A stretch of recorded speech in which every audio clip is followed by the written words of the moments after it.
मेरे प्रिय मित्रों, आइए 27 जनवरी 2021 भूमंच ज्योतिष पाठशाला बीजेपी स्वाध्याय दिवस 110 दिन 27वां ज्योतिष के 27वें दिवस में ज्योतिष पाठ के 27वें दिवस में आइए प्रवेश करें। सर्वप्रथम मुख्य सूर्योदय 7:04 में अस्त होगा, 17:46 में 28 मिनट का समय हो चुका है, आधा घंटा करीब होने वाला है। सूर्यदेव को आए हुए प्रणाम करें, अभिवादन करें और हम भी अपने दिन के दैनिक कार्यक्रम के अंतर्गत आने वाला जो सर्वप्रथम जो मुख्य कार्य है, कर्तव्य है, स्वधर्म है, करने योग्य काम जो है, स्वाध्याय में आइए प्रवेश करें। जानते हैं पाठशाला के दो भाग, पहले भाग को हम पाठ्यचर्या प्रश्न उत्तर चर्चा हम कहते हैं, दूसरे भाग को पाठ्यक्रम पाठ्य चर्चा हम कहते हैं। पाठशाला के भाग 2 पर हम पहले चर्चा कर लेंगे, पाठशाला के भाग 1 को हम दूसरे चरण में उस पर हम चर्चा करेंगे। उत्तराखंड मुक्त विश्वविद्यालय UOU के स्नातक द्वितीय वर्ष के द्वितीय प्रश्न पत्र ज्योतिष विषय के हम आज 27वें दिवस में आइए प्रवेश करेंगे। उसके अंतर्गत जो द्वितीय प्रश्न पत्र है, उस पुस्तक का नाम, प्रश्न पत्र का नाम दिया है, शीर्षक दिया है, उसको व्यक्त करने का तरीका जो है JY 202 मुहूर्त विचार। इसके अंतर्गत आज हम अंतिम खंड में कल हम प्रवेश किए थे। आज और कल की पाठशाला में हम दोनों इस चतुर्थ खंड को भी हम पूर्ण कर देंगे। आज की पाठशाला में खंड जो गृह आरंभ गृह प्रवेश मुहूर्त नामक चतुर्थ खंड के अंतर्गत तृतीय और चतुर्थ इकाई को हम लेने का प्रयास आज की पाठशाला में करेंगे। तृतीय इकाई का नाम है द्वार स्थापना। डोर की स्थापना हम कैसे करें, यानी कि जो हमारा दरवाजा जो घर बनाएंगे, उसको जो दरवाजा है उसका भी स्थापना, उसको समझने का प्रयास, द्वार स्थापना को समझने का प्रयास हम तृतीय इकाई में। चतुर्थ इकाई में जीर्ण गृह प्रवेश।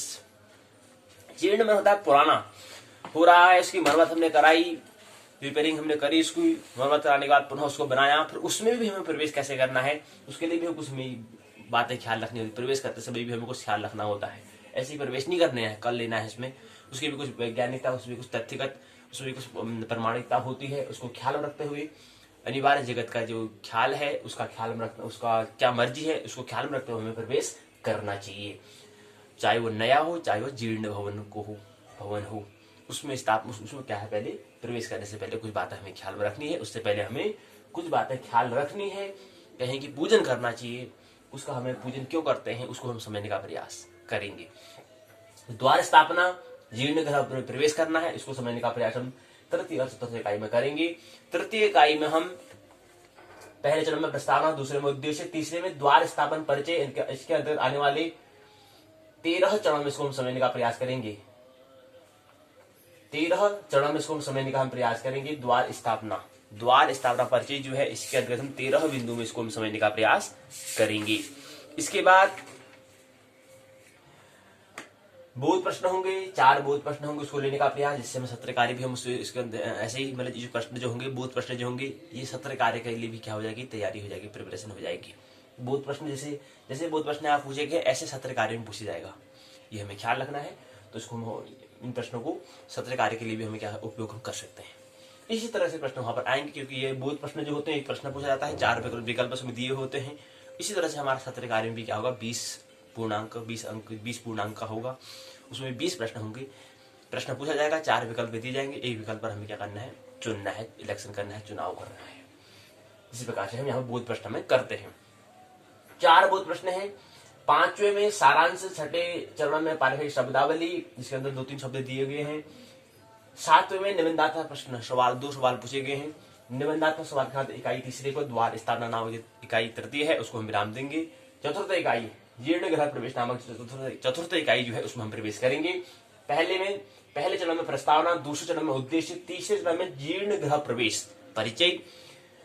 इसके अंतर्गत 8 चरण में इसको 2, 4, 2, 6, 2, 8 चरणों में इसको हम समझने का प्रयास, 8 भागों में समझने का हम प्रयास करेंगे। जीर्ण गृह प्रवेश परिचय को समझने का प्रयास हम 8 चरणों में करेंगे। इसके बाद चौथे चरण में बोध प्रश्न होंगे, 5 बोध प्रश्न होंगे।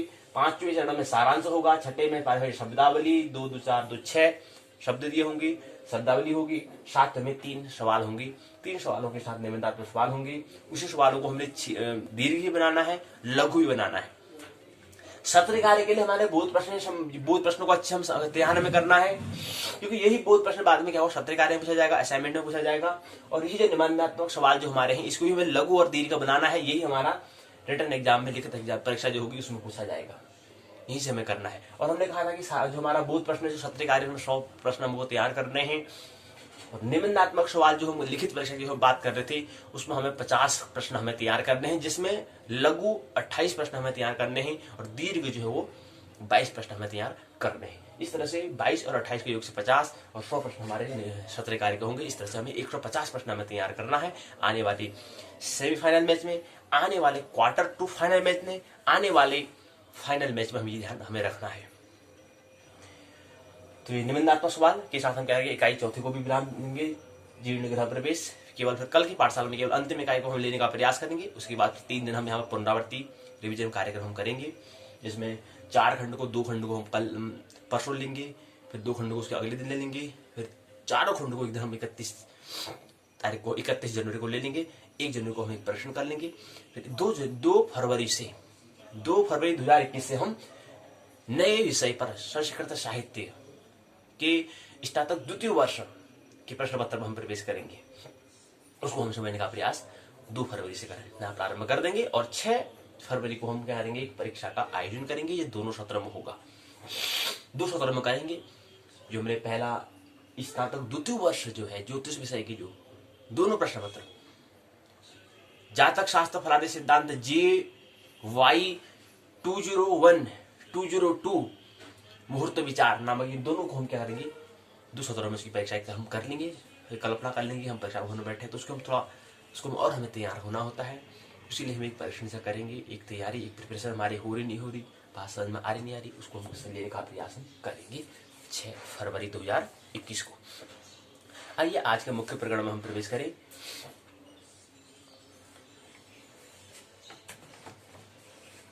इकाई तीसरी है द्वार स्थापन। तृतीय इकाई है, इकाई की संरचना, प्रस्तावना, उद्देश्य, द्वार स्थापना का परिचय और स्वरूप, इंट्रोडक्शन और नेचर, द्वार स्थापना, बोध प्रश्न, सारांश, पारिभाषिक शब्दावली, संदर्भ ग्रंथ सूची, बोध प्रश्न के उत्तर, निबंधात्मक प्रश्न यहाँ पर दिए हुए हैं। द्वार की जो इकाई दी गई है, संरचना जो दी है इकाई की, इसको इसी को हम आइए अब आगे प्रकरण में समझे, विस्तार से वही बताने का प्रयास। प्रस्तावना है, प्रस्तावना में बताया गया है कि द्वार स्थापन नामक शीर्षक, इसकी इकाई का नाम जो शीर्षक दिया है उसका नाम है द्वार स्थापन। गृह निर्माण प्रक्रिया में शिलान्यास के पश्चात हमें द्वार स्थापन कार्य हमें होता है। हमने कहा शिलान्यास कर लिया, उसके बाद उसमें द्वार स्थापना हम करते हैं। गृह निर्माण प्रक्रिया में गृह में द्वार लगाने की प्रक्रिया को हम द्वार स्थापना कहते हैं। स्थापन करना उसको मतलब क्या करना, उसको द्वार को लगाना, जो डोर है उसको लगाना, जहां से हमें अंदर जाना, अंदर बाहर हम करेंगे, वो हम घर में जाएंगे, अंदर बाहर आएंगे, उसमें हमें क्या करना है, द्वार स्थापना उसको हम कहते हैं। गृह में द्वार स्थापन अति आवश्यक अंग होता है, द्वार के बिना गृह शोभाहीन होता है। शोभा का क्या मतलब होता है, शोभा से मतलब क्या होता है, हमें अगर द्वार ही नहीं लगाएंगे तो कहां से आना जाना करेंगे। शोभा का तो मतलब ही नहीं है, ये है कि हमारा द्वार जो है उसका महत्व है कि हम हमारा उसका जो भवन है, जो घर है, उसमें अंदर आने जाने के लिए वो द्वार होता है। उद्देश्य 5 उद्देश्य यहाँ पर दिए गए हैं। पहले परिभाषा करना द्वार स्थापन को, फिर उसका द्वार का महत्व बताना, उसका विभेद निरूपण करना, द्वार स्थापन जो विधि है उसका विभेद को निरूपण करना, स्वरूप का वर्णन करना, स्थापन विधि को निरूपित करने में समर्थ लेना। तो निरूपित करना, स्वरूप का वर्णन करना, विभेद का निरूपण करना, महत्व को समझाना, परिभाषा की क्या होती है। ये 5 उद्देश्य यहाँ पर दिए हुए हैं। 5 उद्देश्य यहाँ पर दिए गए हैं। द्वार स्थापन परिचय, तीसरे चरण में प्रवेश करें। इसमें एक सूत्र के माध्यम से बताया है। फिर इस क्रम में महेश्वर मत द्वारा कैसे विचार किया जाता है उसके बारे में बताया, एक सूत्र के माध्यम से बताया है। फिर आर्य वर्ण दृष्टिया द्वारा विचार किया गया है कि द्वार स्थापन में क्या बात हमें ख्याल रखनी होती है। इसी क्रम में 2 सूत्रों के माध्यम से बताया गया है। इसी क्रम में मारतोंडोक्त द्वार विचार के बारे में बताया है। वाराह मिहिरोक्त द्वार भेद फलम के बारे में बताया गया है। विशेष फल विचार यहाँ पर दिए गए हैं, 2 सूत्र के माध्यम से बताए हैं। द्वार विषय में विशेष उपचार हमें करना चाहिए।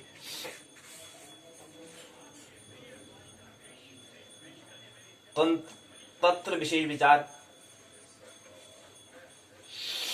अब कहते हैं दरवाजा यदि अपने आप खुलता है तो उन्माद रोग होता है, स्वयं बंद हो तो कुल नाश, प्रमाण से अधिक हो तो राज भाई, प्रमाण से कम हो तो चोर भाई, शारीरिक कष्ट होता है, द्वार के ऊपर द्वार शुभ नहीं होता है, मोटाई में कम द्वार भी अच्छा नहीं होता है, जो अधिक मोटा दरवाजा होता है वह भूख का भय कराता है, यदि टेढ़ा हो तो कुल का नाश करता है, द्वार पर यदि गूलर का पेड़ हो तो गृहपति को कष्ट देता है, ग्रह के भीतर झुकाव हो तो गृहपति का मरण होता है, यही यदि बाहर की ओर झुका हो तो परदेश में निवास करता है, यदि दूसरी दिशा में झुका हो तो चोर पीड़ादायक होता है। ये हमें विचार हमें करना होता है, ये हमें ध्यान रहे।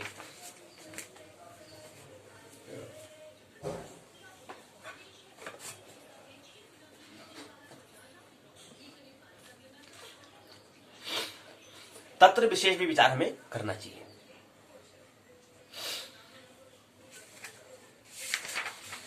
फिर अगले प्रकरण में होता है वृहत संहिता उक्ति द्वारा शुभ और शुभ अशुभ फल। इसको सूत्र से बताने का प्रयास हमारे किया है। दक्षिण के 8 द्वारों का फल क्या होता है, पश्चिम के 8 द्वारों का फल क्या होता है, उत्तर के 8 द्वारों का फल क्या होता है। रामदेव के मत के अनुसार 4 में द्वारा द्वार चक्रम के बारे में हमने बताया है। रामदेव के द्वारा दक्षिण के 8 द्वार, पश्चिम के 8 द्वार फल, उत्तर के 8 द्वारों का फल क्या होता है, ये बताने का प्रयास 8 फल यहां पर दिए गए हैं। अब जैसे प्रथम अनिल द्वार से पुत्रों की संख्या में कभी द्वितीय पोषण द्वार से दास वृत्ति, तृतीय विघ्न द्वार से नीचता, चतुर्थ से भय भक्ष्यपान, पुत्र वृद्धि, पंचम याम द्वार से अशुभ, षष्ठ गंधर्व द्वार से कृतघ्न, सप्तम धृगराज द्वार से धनहीनता, अष्टम मृग द्वार से बल का नाश होता है। ये दक्षिण के 8 द्वारों का फल ये होता है। इसी क्रम में पश्चिम के 8 द्वारों का फल दिया है, इसी क्रम में उत्तर के 8 द्वारों का फल दिया गया है। तो इसी क्रम में रामदेवगी के मत के अनुसार द्वार चक्रम क्या है, इसको बताने का प्रयास सूत्र के माध्यम से किया है, 2 सूत्रों के माध्यम से बताया है। इसी क्रम में द्वार स्थापना में शुभ नक्षत्र का क्या महत्व होता है, द्वार स्थापन में तिथि का भी हमें विचार करना चाहिए, उसमें कौन सी तिथि है, कौन सा नक्षत्र है, ये भी हमें ख्याल रखना है। तो शुभ नक्षत्र के लिए एक सूत्र से बताने का प्रयास कि अश्विनी, तीनों, उत्तरा, स्वाति, रोहिणी ये नक्षत्र द्वार स्थापना के लिए शुभ होते हैं। उसमें क्या होता है, हमारे स्वभाव, उसमें हमारी स्थिति जो होती है वो जो ग्रह हम आरंभ ग्रह बना रहे हैं, द्वार की स्थापना कर रहे हैं, उससे संबंधित क्या है वो शुभ नक्षत्र होते हैं, मतलब उसके अनुकूल होते हैं। जो हम काम कर रहे हैं, आप दरवाजा है लकड़ी से संबंधित, उनका स्वभाव अनुकूल हो रहा होगा, इसलिए तो हम शुभ कह रहे हैं। अगर प्रतिकूल हुआ तो वो अशुभ होगा। द्वार स्थापन में तिथि भी विचार हमें करना चाहिए। 2-3 सूत्र से बताने का प्रयास किया है। पंचमी तिथि में द्वार स्थापन करने से धन का लाभ होता है। इसके अंतर्गत सप्तमी, अष्टमी, नवमी तिथियों में भी क्या है, शुभ होता है, यानी कि अनुकूल होता है। प्रतिपदा तिथि को द्वार स्थापन करने से दुख की प्राप्ति होती है, यह वजह होता है। तृतीया में रोग, चतुर्थ में भग, षष्ठी में कुलनाश, दशमी में धन का नाश, पूर्णिमा और अमावस्या में वैर कारक होता है। ये हमें समझना चाहिए। इस ख्याल को रखते हुए तिथि का भी हमें विचार करना है, नक्षत्र का भी हमें विचार करना है कि किसमें नक्षत्र, कौन सा नक्षत्र जन्म ले रहा है, कौन सा नक्षत्र उदय हो रहा है और कौन सी राशि है, इसका भी हमें ख्याल रखना चाहिए द्वार स्थापन के दिन। इसी क्रम में 4 बहुत प्रश्न पूछे गए हैं। ब्राह्मण राशि के लिए द्वार शुभ होता है। जो ब्राह्मण राशि है, ब्राह्मण राशि हमने कल बताया कि कर्क हो गया, वृश्चिक हो गया, मीन राशि क्या होती है, ब्राह्मण राशि होती है, उनका वर्ण क्या होता है, ब्राह्मण होता है। हमने कहा कि हमारे 4 वर्ण होते हैं, ब्राह्मण, क्षत्रिय, वैश्य, शूद्र, 4 वर्ण होते हैं, 12 राशि होती हैं। 12 राशि को हमने क्रम से चारों वर्णों को हमने 3-3 राशि हमने दी हुई है। जैसे ब्राह्मण राशि में कर्क, वृश्चिक और मीन राशि हमने दी है, इसी क्रम में अन्य शेष जो वर्ण है क्षत्रिय, वैश्य, शूद्र को भी हमने क्रम से 3 राशि हमने दी हुई है। इस तरह से 4 वर्ण में 3 राशियों को जरूरत है, तो 12 राशि का विभाजन 4 वर्णों में हमने किया है, रखा है, विभक्त किया है, 4 दिया 12। तो ब्राह्मण राशि के लिए द्वार शुभ होता है। कौन सी, पूर्व में, पश्चिम में, उत्तर में, दक्षिण में, ये बताने का प्रयास हम करें। पहला बहुत प्रश्न पूछा है कि ब्राह्मण के लिए पूर्व द्वार होता है, क्योंकि ब्राह्मण क्या है, सबसे पहला काम ब्राह्मण वर्ण में जो पहला वर्ण आता है वो ब्राह्मण आता है, तो इसलिए पूर्व द्वार होना चाहिए। और पूर्व, पश्चिम, उत्तर, दक्षिण और पहला दिशा क्या आती है, पूर्व आती है। सूर्य पूर्व से उदय होता है, तो इसलिए क्या होता है, ब्राह्मण के लिए राशि के लिए द्वार कौन सा शुभ होता है, पूर्व द्वार होता है। अतः ब्राह्मण के अनुकूल द्वार, शुभ का मतलब होता है अनुकूल होना, यानी कि ब्राह्मण के स्वभाव के अनुकूल कौन सा होता है? द्वार, पूर्व द्वार होता है। अब शुभ अशुभ की बात में, प्रकृति में शुभ होगा तो अशुभ भी होगा, दुख है तो शुभ भी होगा। तो अशुभ शुभ अशुभ की हम बात नहीं करें, हम कहें अनुकूल और प्रतिकूल की बात कहें तो सही रहे, उचित है। तो शुभ अशुभ में रहेंगे, मतलब हम अशुभ है उसको हम नकार, उसको भी हम नकार नहीं सकते हैं, शुभ है उसको भी हमें नकारना नहीं चाहिए, शुभ में ही मस्त नहीं हो जाना है। तो प्रकृति के 3 गुणों का हमें ख्याल रहना चाहिए। तो इसलिए अनुकूल की बात कहें, अनुकूल मतलब प्रकृति का हम शैतान है तो वो भी हमारा शैतान है, इंसान है, भगवान है, वो प्रकृति तीनों क्या है? गुण है, प्रकृति के तीनों गुण हैं। हमने कहा कि प्रकृति के 3 गुण हैं, उसको हम शैतान कहें, इंसान कहें, भगवान कहें, सत्व रज कहें, इलेक्ट्रॉन प्रोटॉन न्यूट्रॉन कहें, ब्रह्मा विष्णु महेश कहें, कोई भी नाम दे, लेकिन 3 गुण प्रकृति के होते हैं, ये हमें ख्याल रहे। कोई एक जन्म देने वाला होता है, कोई इसको पालक करने वाला होता है, कोई इसका संहार करने वाला होता है। तो शैतान भी, शैतान मतलब संहार करने वाला हम कहते हैं। लेकिन ये तो प्रकृति है, इसके बाहर फिर आगे आता है आत्मा होती है। आत्मा को जो फिर हम कहते हैं बुद्धत्व हम कहते हैं इसको। तो उसके हम आत्मा को कोई अपना नाम हम बताते हैं कि उसका क्या है? बुद्धत्व हम कहते हैं इसको। और फिर आत्मा के बाद आगे फिर परमात्मा होता है। और फिर हमने कहा कि प्रकृति में 2 तल 2 होते हैं, प्रकृति के 2 क्या होते हैं? 2 स्वरूप भी होते हैं। एक को अगर स्त्री होगा तो उसको हम परमेश्वरी कहेंगे, अब ईश्वर हम कह रहे हैं, भगवान कह रहे हैं, ईश्वर कह रहे हैं। तो ईश्वर भी क्या है? प्रकृति गुण के अंतर्गत ही है, यानी कि प्रकृति के तल पर ही है ईश्वर और भगवान। लेकिन हम जो कह रहे हैं कि जो इसका 2 स्वरूप होते हैं, तो अगर स्त्री है तो उसको हम परमेश्वरी, अगर ईश्वर होगा, अगर हम पुरुष होगा तो परमेश्वर कहेंगे, यानी कि ईश्वर से आगे परम ईश्वर और परम ईश्वरी, तो परमेश्वरी। और इसके ऊपर में क्या होता है? ईश्वर जो हम आत्मा है, आत्मा के ऊपर भी क्या होता है? हमने प्रकृति के 2 स्वरूप बता दिए और हमने फिर आत्मा बताए, आत्मा अलग है। आत्मा के बाद फिर आगे क्या होता है? ब्रह्म होता है, उसको हम परमात्मा कहते हैं। आत्मा के आगे में परमात्मा होता है, परम ब्रह्म होता है, ब्रह्म होता है, फिर परम ब्रह्म होता है। आत्मा को हम ब्रह्म कहते हैं और परमात्मा को परब्रह्म हम कहते हैं, ये हमें ख्याल रहे। तो इसलिए हम गुणों को नकार नहीं सकते हैं, क्योंकि गुणों को बनाने वाला भी कौन है? मिटाने वाला भी कौन है? शैतान भी कौन है? इंसान भी है, भगवान भी है, सब कौन है? वो प्रकृति के गुण है, प्रकृति के अंतर्गत आते हैं। तो इसलिए हम कह रहे हैं कि शुभ होगा, तो शुभ का मतलब क्या है? ब्राह्मण जो राशि जो हम बता रहे हैं कि कर्क राशि है, वृश्चिक राशि है, मीन राशि है, उसके लिए क्या होता है? शुभ होता है, मतलब उसके अनुकूल होता है। इसी क्रम में हमने कहा कि उसके लिए क्या है? पूर्व द्वार होता है। इसी क्रम में अगला आता है कि पश्चिम द्वार शुभ होता है। किसके लिए होता है? अब हमने वर्ण बताया, 4 वर्ण होते हैं, 4 में अब ब्राह्मण, शूद्र, वैश्य किसके लिए, या क्षत्रिय के लिए किसके लिए होता है? पश्चिम द्वार शुभ किसके लिए होता है? तो दूसरा प्रश्न इसके क्रम में आता है। तो दूसरा पश्चिम है, तो पश्चिम में कौन सा द्वार होगा? पश्चिम में द्वार तुम्हारा होगा शूद्र का होता है, ये हमें ख्याल रहे। पश्चिम द्वार शुभ शूद्र के लिए होता है। पहला पूर्व द्वार हो गया ब्राह्मण के लिए, हमने कहा। पश्चिम द्वार शूद्र के लिए हो गया, यानी कि पश्चिम द्वार शुभ किसके लिए है? शूद्र के लिए है। इसी क्रम में तीसरा है दरवाजा यदि अपने आप खुलता है तो कौन सा रोग होता है? दरवाजा है जो डोर है, वो अगर अपने आप ही स्वतः ही खुलता है तो कौन सा रोग, कौन सी बीमारी, कौन सा जीर्ण विकृति होती है, कौन सा डिसीज होती है, कौन सी बीमारी होती है? तो उन्माद रोग होता है, मानसिक रोग होता है, नेत्र रोग होता है, कोई नहीं होता। कौन सा इससे रोग होगा? तो उसमें बताते हैं कि क्या होता है? उन्माद रोग होता है। उन्मत्त हम कहते हैं ना, उन्माद रोग होता है। चौथा प्रश्न है कि पश्चिम के 8 द्वारों के फल में प्रथम द्वार का फल होता है। पुत्र कष्ट होता है, पत्नी कष्ट होता है, पिता कष्ट होता है, पति कष्ट होता है। पश्चिम द्वार के हमने बताया ना, पश्चिम था बताया हमने, 8 द्वार का उनका फल क्या होता है करके। 3 दिशाओं की हमने बात की, पश्चिम, उत्तर, दक्षिण की हमने बात की। तो इसी क्रम में पश्चिम के 8 द्वार का फल में पहला फल कौन सा होता है? पहला द्वार का फल कौन सा? पहला द्वार का फल कौन सा होता है, ये बताओ। उससे क्या होता है? पुत्र कष्ट होता है, ये हमने देखा पहले द्वार से। 8 द्वार होते हैं पश्चिम में, उसका फल क्या होता है ये हमने देखा। तो इसी क्रम में 4 बहुत प्रश्न है, इसी तरह से क्षत्रिय कार्य भी प्रश्न हमें पूछे जाएंगे। इसी क्रम में अगला क्रम आता है 2 सूत्र के माध्यम से समझाने का प्रयास किया। द्वार स्थापन तिथि विचार को बताने का हम प्रयास कर रहे थे, इसको 2, 3, 4 सूत्र से बताने का प्रयास किया है। अब कौन से? रेवती, अनुराधा, पुष्य, ज्येष्ठा, हस्त, अश्विनी, चित्र, स्वाति, पुनर्वसु, रवि, सोम, बुध, गुरु, शुक्र, नंदा, जया, पूर्णा तिथि द्वारा तो अगर हम द्वार स्थापना करते हैं तो हमारे क्या होते हैं, अनुकूल होता है। इसी क्रम में सारांश कुछ बातें यहाँ पर दी गई इकाई की हमने यहाँ पर समझने का प्रयास किया कि ब्राह्मण राशि के लिए पूर्व द्वार होता है, छत्र राशि के लिए होता है उत्तर का द्वार, वैश्य राशि जिसकी है उसके लिए होता है दक्षिण का द्वार, शूद्र के लिए होता है पश्चिम का द्वार। क्या होता है, अनुकूल होता है अर्थात शुभ होता है। पूर्व वर्णित ध्वज आय को सभी दिशाओं के द्वारा शुभ होता है। सिंह आय को पश्चिम के अतिरिक्त अन्य द्वार भी क्या होता है, अनुकूल होता है अर्थात शुभ होता है।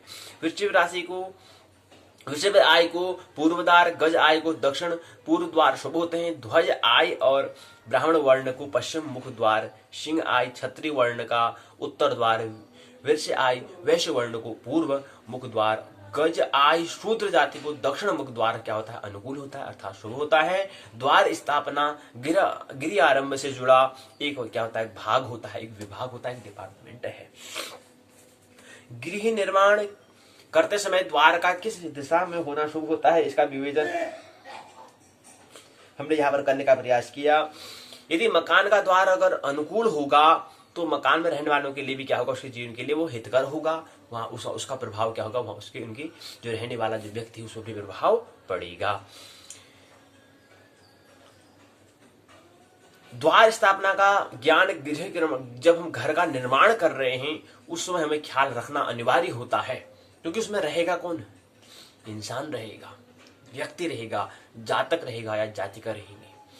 तो लेकिन प्रभाव अगर हमें घर बनाने में किसी वैज्ञानिक तथ्यगत अगर बात हमें ख्याल नहीं रखी, अनिवार्य जगत को ख्याल में रखते हुए नहीं बनाया, ऐसे ही बना दिया, तो उसका प्रभाव क्या होगा, दुष्परिणाम, यानी कि प्रकृति का तमस गुण प्रभाव उसका रहेगा, ज्यादा प्रभाव प्रबल रहेगा, और प्रबल रहने से फिर जीवन क्या होगा, दुखालय होगा।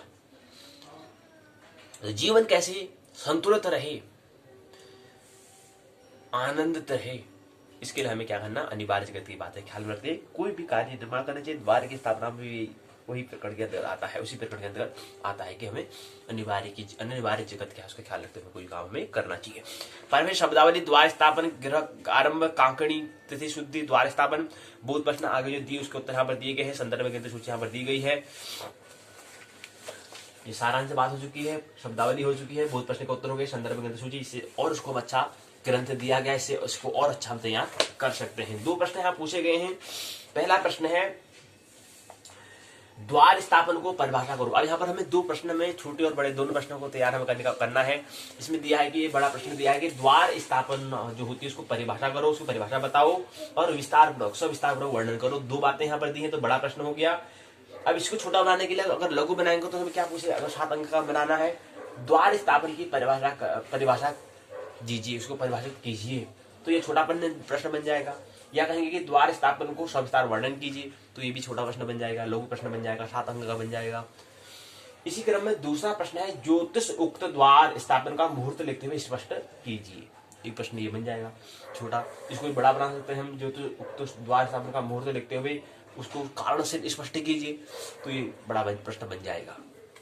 तो ऐसे हमें 28 लघु 22 दीर्घ प्रश्न हमें तैयार करने हैं।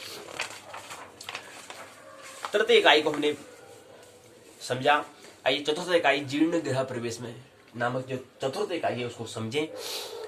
चतुर्थ खंड गृह आरंभ गृह प्रवेश मुहूर्त नामक चतुर्थ खंड के अंतर्गत चतुर्थ इकाई जीर्ण गृह प्रवेश को समझें। इकाई की संरचना है, प्रस्तावना है, उद्देश्य है, जीर्ण गृह प्रवेश विचार है, बहुत प्रश्न दिए गए हैं, सारांश है, वायव्य शब्दावली है, बहुत प्रश्न के उत्तर हो गए, संदर्भ ग्रंथ सूची होगी, सहायक पाठ्य सामग्री, निबंधात्मक प्रश्न हो गए। इसी क्रम में जो हमें इकाई की संरचना दी है इसको आगे विस्तार से बताने का प्रयास यहाँ पर किया गया है। जीर्ण गृह प्रवेश जो है द्वार स्थापन का हमने इससे पहले इकाई में अध्ययन किया। जीर्ण का मतलब होता है पुराना, पुराने मकान को नवीन तरीके से निर्माण करके उसके में प्रवेश करने की क्रिया को जीर्ण गृह प्रवेश हम कहते हैं। अब जीर्ण गृह प्रवेश कह रहे हैं तो इसका मतलब क्या है, जीर्ण मतलब हो गया जो पुराना हो चुका उसको मरम्मत कराई हमने, मरम्मत कराने में उसको हमने रिपेयरिंग कराई, उसके बाद क्या रहा उसमें गृह में प्रवेश किया।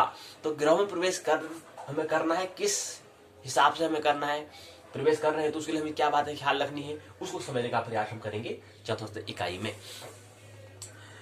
तो जीर्ण गृह प्रवेश हमने कहा कि, और जीर्ण का मतलब होता है पुराना, तो पुराने मकान को हमने उसका मरम्मत कराने के बाद उसको निर्माण करा, उसको पुनः उसकी मरम्मत कराई, उसके बाद हम उसमें प्रवेश करे, उसी को हम कहते हैं जीर्ण गृह प्रवेश कहते हैं।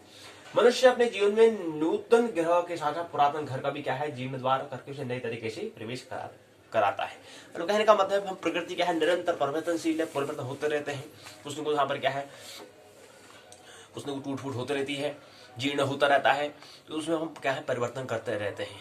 तो कह रहे हैं कि जीर्ण ऐसे ऐसे हम घर को भी क्या है नया बनाने के लिए उसको क्या करते हैं मरम्मत कराते हैं, नई तरीके से बनाते हैं। तो उसमें जब हम करते हैं तो उसके लिए भी हमें क्या करना होता है, प्रवेश करते समय भी कुछ बात हमें ख्याल रखनी होती है, यानी कि धन्यता का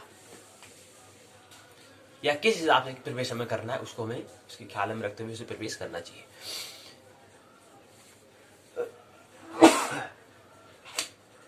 अनिवार्य जगत की क्या इच्छा है उसको ख्याल में रखते हुए प्रवेश करना चाहिए। उद्देश्य 5 उद्देश्य यहाँ पर दिए गए हैं कि जीर्ण गृह प्रवेश क्या होता है, उसका महत्व, उसकी इंपोर्टेंस क्या है, इसकी विधि, इसकी मेथड से क्या है, उसका नेचर क्या है, स्वरूप क्या है, उसका विश्लेषण, उसका एनालिसिस क्या है। इन 5 उद्देश्यों को समझने का प्रयास, उद्देश्य को लेते हुए हम इकाई की ओर यात्रा हम करेंगे। तृतीय चरण है जीर्ण गृह प्रवेश विचार करना। जीर्ण का शाब्दिक अर्थ पुराना होता है। जीर्ण गृह प्रवेश पुराने गृह का जीर्णोद्धार करते हुए या पुनर्निर्माण करते हुए पुनः प्रवेश करना। इसका विवेचन यहाँ पर रामदेव जी ने किया है। एक सूत्र के मुहूर्त चिंतामणि नामक 19 एक सूत्र के माध्यम से समझाने का प्रयास किया है। तो ये बताने का प्रयास, कोई अनुवाद यहाँ पर किया गया है, यहाँ से सूत्री है ये, उसको अनुवाद यहाँ पर किया हुआ है। कैसे होता है जीर्ण गृह में प्रथम प्रवेश की आवश्यकता पड़ती है। किसी निर्मित प्राचीन गृह को क्रय कर उसमें प्रवेश करना हो या जीर्ण गृह का जीर्णोद्धार कर पुनः उसमें निवास हेतु प्रवेश करना हो तो उसको हम जीर्ण गृह प्रवेश हम कहते हैं। यदि बाढ़, वर्षा, भूकंप, अग्निदाह, राजकीय आदि से निर्मित गृह ध्वस्त अगर हो चुका है, कभी भूस्खलन आ गया, हिल गया, मकान ढह गया, तो उसमें की हो जाए तो उस स्थान पर अन्यत्र सद्य नव निर्मित गृह में भी प्रवेश जीर्ण गृह की तरह ही होता है। उनको हम किन मुहूर्तों में हमें करना चाहिए, किन मुहूर्त का ध्यान रखना चाहिए, क्या मुहूर्त है, उनको मुहूर्त के अनुसार इसमें क्या करना चाहिए, हमें प्रवेश करना चाहिए। अब गृह प्रवेश का मुहूर्त क्या होता है उसको बताने का प्रयास हमें 2 सूत्रों के माध्यम, एक सूत्र के माध्यम से किया गया है। सूर्य के उत्तरायण होने पर मकर संक्रांति से मिथुन संक्रांति पर्यंत ज्येष्ठ माह, फाल्गुन और वैशाख मास में ग्रह के मुख्य द्वार की दिशा वाले नक्षत्रों में मृत्यु संज्ञा तथा मृगशिरा, रेवती, चित्रा, अनुराधा, ध्रुव संज्ञा नामक उत्तर फाल्गुनी, उत्तराषाढ़ा, उत्तर भाद्रपद, रोहिणी नक्षत्रों में जन्म राशि और जन्म लग्न से उपचय 3री, 6ठी, 10वीं, 11वीं भाव में स्थित लग्नों पर स्थिर 2, 5, 8, 11 लग्नों में यात्रा के निमित्त पर राजा को अपने गृह में पुनः प्रवेश अर्थात सपूर्व प्रवेश तथा नूतन गृह में प्रवेश, प्रथम प्रवेश, अपूर्व प्रवेश शुभ होता है। अब यहाँ पर हमने जो घर के प्रवेश करने के भी क्या है प्रकार यहाँ पर दिए गए हैं, 3 प्रकार के होते हैं। पहला होता है अपूर्व गृह प्रवेश, दूसरा होता है सपूर्व गृह प्रवेश, गृह प्रवेश, तीसरा होता है द्वंद्वाभय प्रवेश। ये 3 क्या है गृह प्रवेश के 3 प्रकार होते हैं। कोई 1 प्रकार और बताते हैं तो 4 प्रकार के बताते हैं, लेकिन आमतौर पर हम 3 ही प्रकार हम कहते हैं। उनको ही बताने का, उनके लक्षण को बताने का प्रयास सूत्र के माध्यम से यहाँ पर किया गया है। फिर अगले सूत्र में बताया गया है कि अपूर्व गृह प्रवेश क्या होता है, सपूर्व गृह प्रवेश क्या होता है, द्वंद्वाभय प्रवेश क्या होता है। ये 3 भागों को बताने का प्रयास यहाँ पर इन सूत्र के माध्यम से किया गया है। फिर अगले में आता है गृह प्रवेश निर्देशक क्या होते हैं। 2 सूत्र 3 4 सूत्रों के माध्यम से बताने का प्रयास क्या है कि जो गृह प्रवेश है इसमें क्या निर्देशों का हमें पालन करना है, किन किन बातों का ख्याल रखना है, उसको बताने का प्रयास किया गया है। फिर अगले क्रम में आता है शुभ योग निर्देशक अर्थात हमारे अनुकूल क्या हमारे निर्देश होते हैं, उसको ख्याल में रखते हुए इसको बताने का प्रयास 3 सूत्रों के माध्यम से किया गया है। इसी क्रम में अगला क्रम आता है कि गृह प्रवेश में कुंभ चक्र का भी विचार हमें करना चाहिए। 2 सूत्रों के माध्यम से बताने का प्रयास यहाँ पर किया है। अभी गृह प्रवेश में कुंभ चक्र विचार क्या होता है। सूर्य के नक्षत्र से कलश चक्र के मुख में एक नक्षत्र रहे, इसमें प्रवेश करने से अग्निदाह, इसके पूर्व में 4 नक्षत्र उद्वास, 4 नक्षत्र दक्षिण में लाभ, 4 नक्षत्र पश्चिम में लक्ष्मी प्राप्त, 4 नक्षत्र उत्तर में कलह, 4 नक्षत्र गर्भ में गर्भनाश, 3 नक्षत्र गुद में स्थिरता, 3 नक्षत्र कंठ में स्थिरता होती है। इसका परिणाम उसमें होता है। इसका चक्र का विचार हमें करना चाहिए। गृह प्रवेश में कुंभ चक्र क्या है उसका भी हमें विचार, उसका भी हमें ख्याल रखना चाहिए। इसी क्रम में गृह आरंभ के कुंभक चक्र के बताने का प्रयास, स्थान, नक्षत्र और उसके फल यहाँ पर दिए हुए हैं। मुख में पहला नक्षत्र होगा तो अग्निदाह होगा, पूर्व में 4 होगा तो उद वसन होगा, दक्षिण में अगर नक्षत्र चौथा है तो लाभ होगा, पश्चिम में 4 है तो लक्ष्मी होगा, उत्तर में 4 होगा तो कलह होता है। इसका परिणाम, इसका फल होता है। इसी क्रम में अगर गर्म होगा, चौथी अगर नक्षत्र होगा तो विनाश होगा, अधा होगा तो तीसरा नक्षत्र होगा तो स्थिरता होगी, कंठ में तीसरा नक्षत्र होगा तो स्थिर होता है। ये हमने उसके बारे में बात की। अगला प्रकरण आता है वास्तु प्रदीप में ग्रह प्रवेश विचार को एक सूत्र के माध्यम से बताने का प्रयास यहाँ पर किया गया है। अगला आता है मांड व्यय मत में विशेष विचार यहाँ पर किया गया है, इसको बताने का प्रयास एक सूत्र के माध्यम से किया गया है। फिर यहाँ पर बोध प्रश्न पूछा गया है।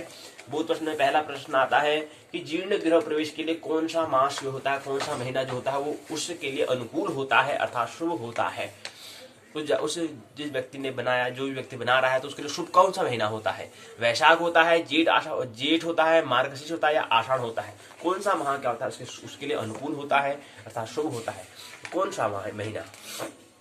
तो कहते हैं कि मार्गशीर्ष जो महीना है वो क्या होता है, उसके अनुकूल होता है अर्थात शुभ होता है। मार्गशीर्ष माह जो होता है वो शुभ होता है। जीर्ण घर में अगर हम नहीं बनाए, जो हमारा पुराना घर था उसकी मरम्मत कराई, उसको पुनः उसका मरम्मत कराने के बाद फिर उसमें प्रवेश करते हैं तो उसमें तो कौन सा महीना होना उचित रहेगा? हमारे लिए मार्गशीर्ष महीना। दूसरा प्रश्न आता है गृह प्रवेश में किसका विचार नहीं होता है? महीने का, तिथि का, गुरु शुक्र अस्त का या वर्ष का? तो गृह प्रवेश में किसका विचार हम नहीं करते हैं, किन बातों का हम ख्याल हमें नहीं रखना होता है? तो ये कहते हैं कि गुरु और शुक्र अस्त का हम ख्याल हमें नहीं रखते हैं। जबकि महीना का हमें ख्याल हमें रखना होता है, तिथि का हमें ख्याल रखना होता है, वर्ष का हमें ख्याल रखना होता है, लेकिन गुरु और शुक्र अस्त का हमें ख्याल हम नहीं करते हैं, उसकी कोई वैज्ञानिकता नहीं है। तीसरे में आता है सूर्य उत्तरायण कब होते हैं? धनु राशि में प्रवेश करते समय होते हैं, मकर राशि में प्रवेश करते समय होते हैं, वृश्चिक राशि में प्रवेश करते समय होते हैं, तुला राशि में प्रवेश करते समय होते हैं। अभी हमने कहा अभी हाल ही मकर संक्रांति गई तो मकर राशि में प्रवेश करते समय क्या होता है? सूर्य उत्तरायण हो जाते हैं। क्योंकि जब मकर राशि में सूर्य प्रवेश करते तो उत्तरायण होता है, जब कर्क राशि में सूर्य का प्रवेश होता है तो दक्षिणायन होता है। क्योंकि हमने कहा कि एक वर्ष में 2 अयन होते हैं अर्थात 6 महीने के समय अवधि को जो होती है, जो 6 माह की समय अवधि का हो उसको हम अयन कहते हैं। तो मकर राशि में प्रवेश करते समय क्या है? सूर्य उत्तरायण हो जाता है। उत्तर अयन पृथ्वी के उत्तर भाग की बात हम करते हैं, उत्तर वाला भाग, और पृथ्वी का दक्षिण वाला भाग को हम जब हम कर्क राशि में प्रवेश जब सूर्य करते हैं तो उसको दक्षिणायन कहते हैं अर्थात दक्षिण भाग में पृथ्वी का। सूर्य को एक महीने अर्थात एक माह लग जाता है एक राशि में, 12 राशि तो 12 महीने, यानी कि एक राशि में 1 महीने तक सूर्य रहता है। तो तीसरा प्रश्न हो गया। चौथा प्रश्न है बोध प्रश्न के अंतर्गत गृह प्रवेश कितने प्रकार के होते हैं? हमने कहा 3 प्रकार के होते हैं, उसे 4 करें लेकिन 3 होते हैं। कुंभ चक्र में मुख का फल होता है लक्ष्मी प्राप्ति, अग्निदाह, कलह या उद वसन होता है। कौन सा होता है अगर कुंभ चक्र में मुख का फल अगर हम बात कहें तो मुख का फल हमने कहा कि पहला होता है नक्षत्र अग्निदाह होता है। कौन सा होता है? अग्निदाह होता है। तो 5वें प्रश्न का उत्तर क्या है? दूसरा विकल्प है। सारांश में जो इकाई दी है गृह आरंभ और गृह प्रवेश मुहूर्त नाम चौथा खंड, उसके अंदर चतुर्थ इकाई की सारांश में जो चतुर्थ इकाई है, चतुर्थ इकाई की जीर्ण गृह प्रवेश, उस इकाई को सारांश में ये समझें। जीर्ण का मतलब पुराना जीर्ण गृह में तथा अग्निवृष्टि राज कोप आदि से ग्रह नष्ट हो जाने पर नवनिर्मित गृह में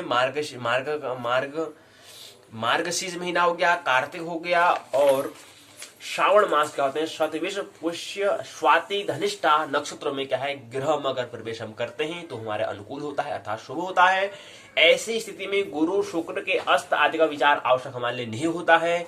जीर्ण ग्रह में ही क्या है? प्रथम प्रवेश की आवश्यकता पड़ती है। जीर्ण ग्रह प्रवेश में भी क्या है? प्रथम प्रवेश की आवश्यकता पड़ती है। जैसे किसी निर्मित प्राचीन गृह को क्रय कर उसमें प्रवेश करना हो या जीर्ण ग्रह का जीर्णोद्धार कर पुनः उसी में निवास हेतु प्रवेश करना हो तो उसको हम जीर्ण गृह प्रवेश हम कहते हैं। और इसको ख्याल रखते हमने इकाई का नामकरण क्या करा?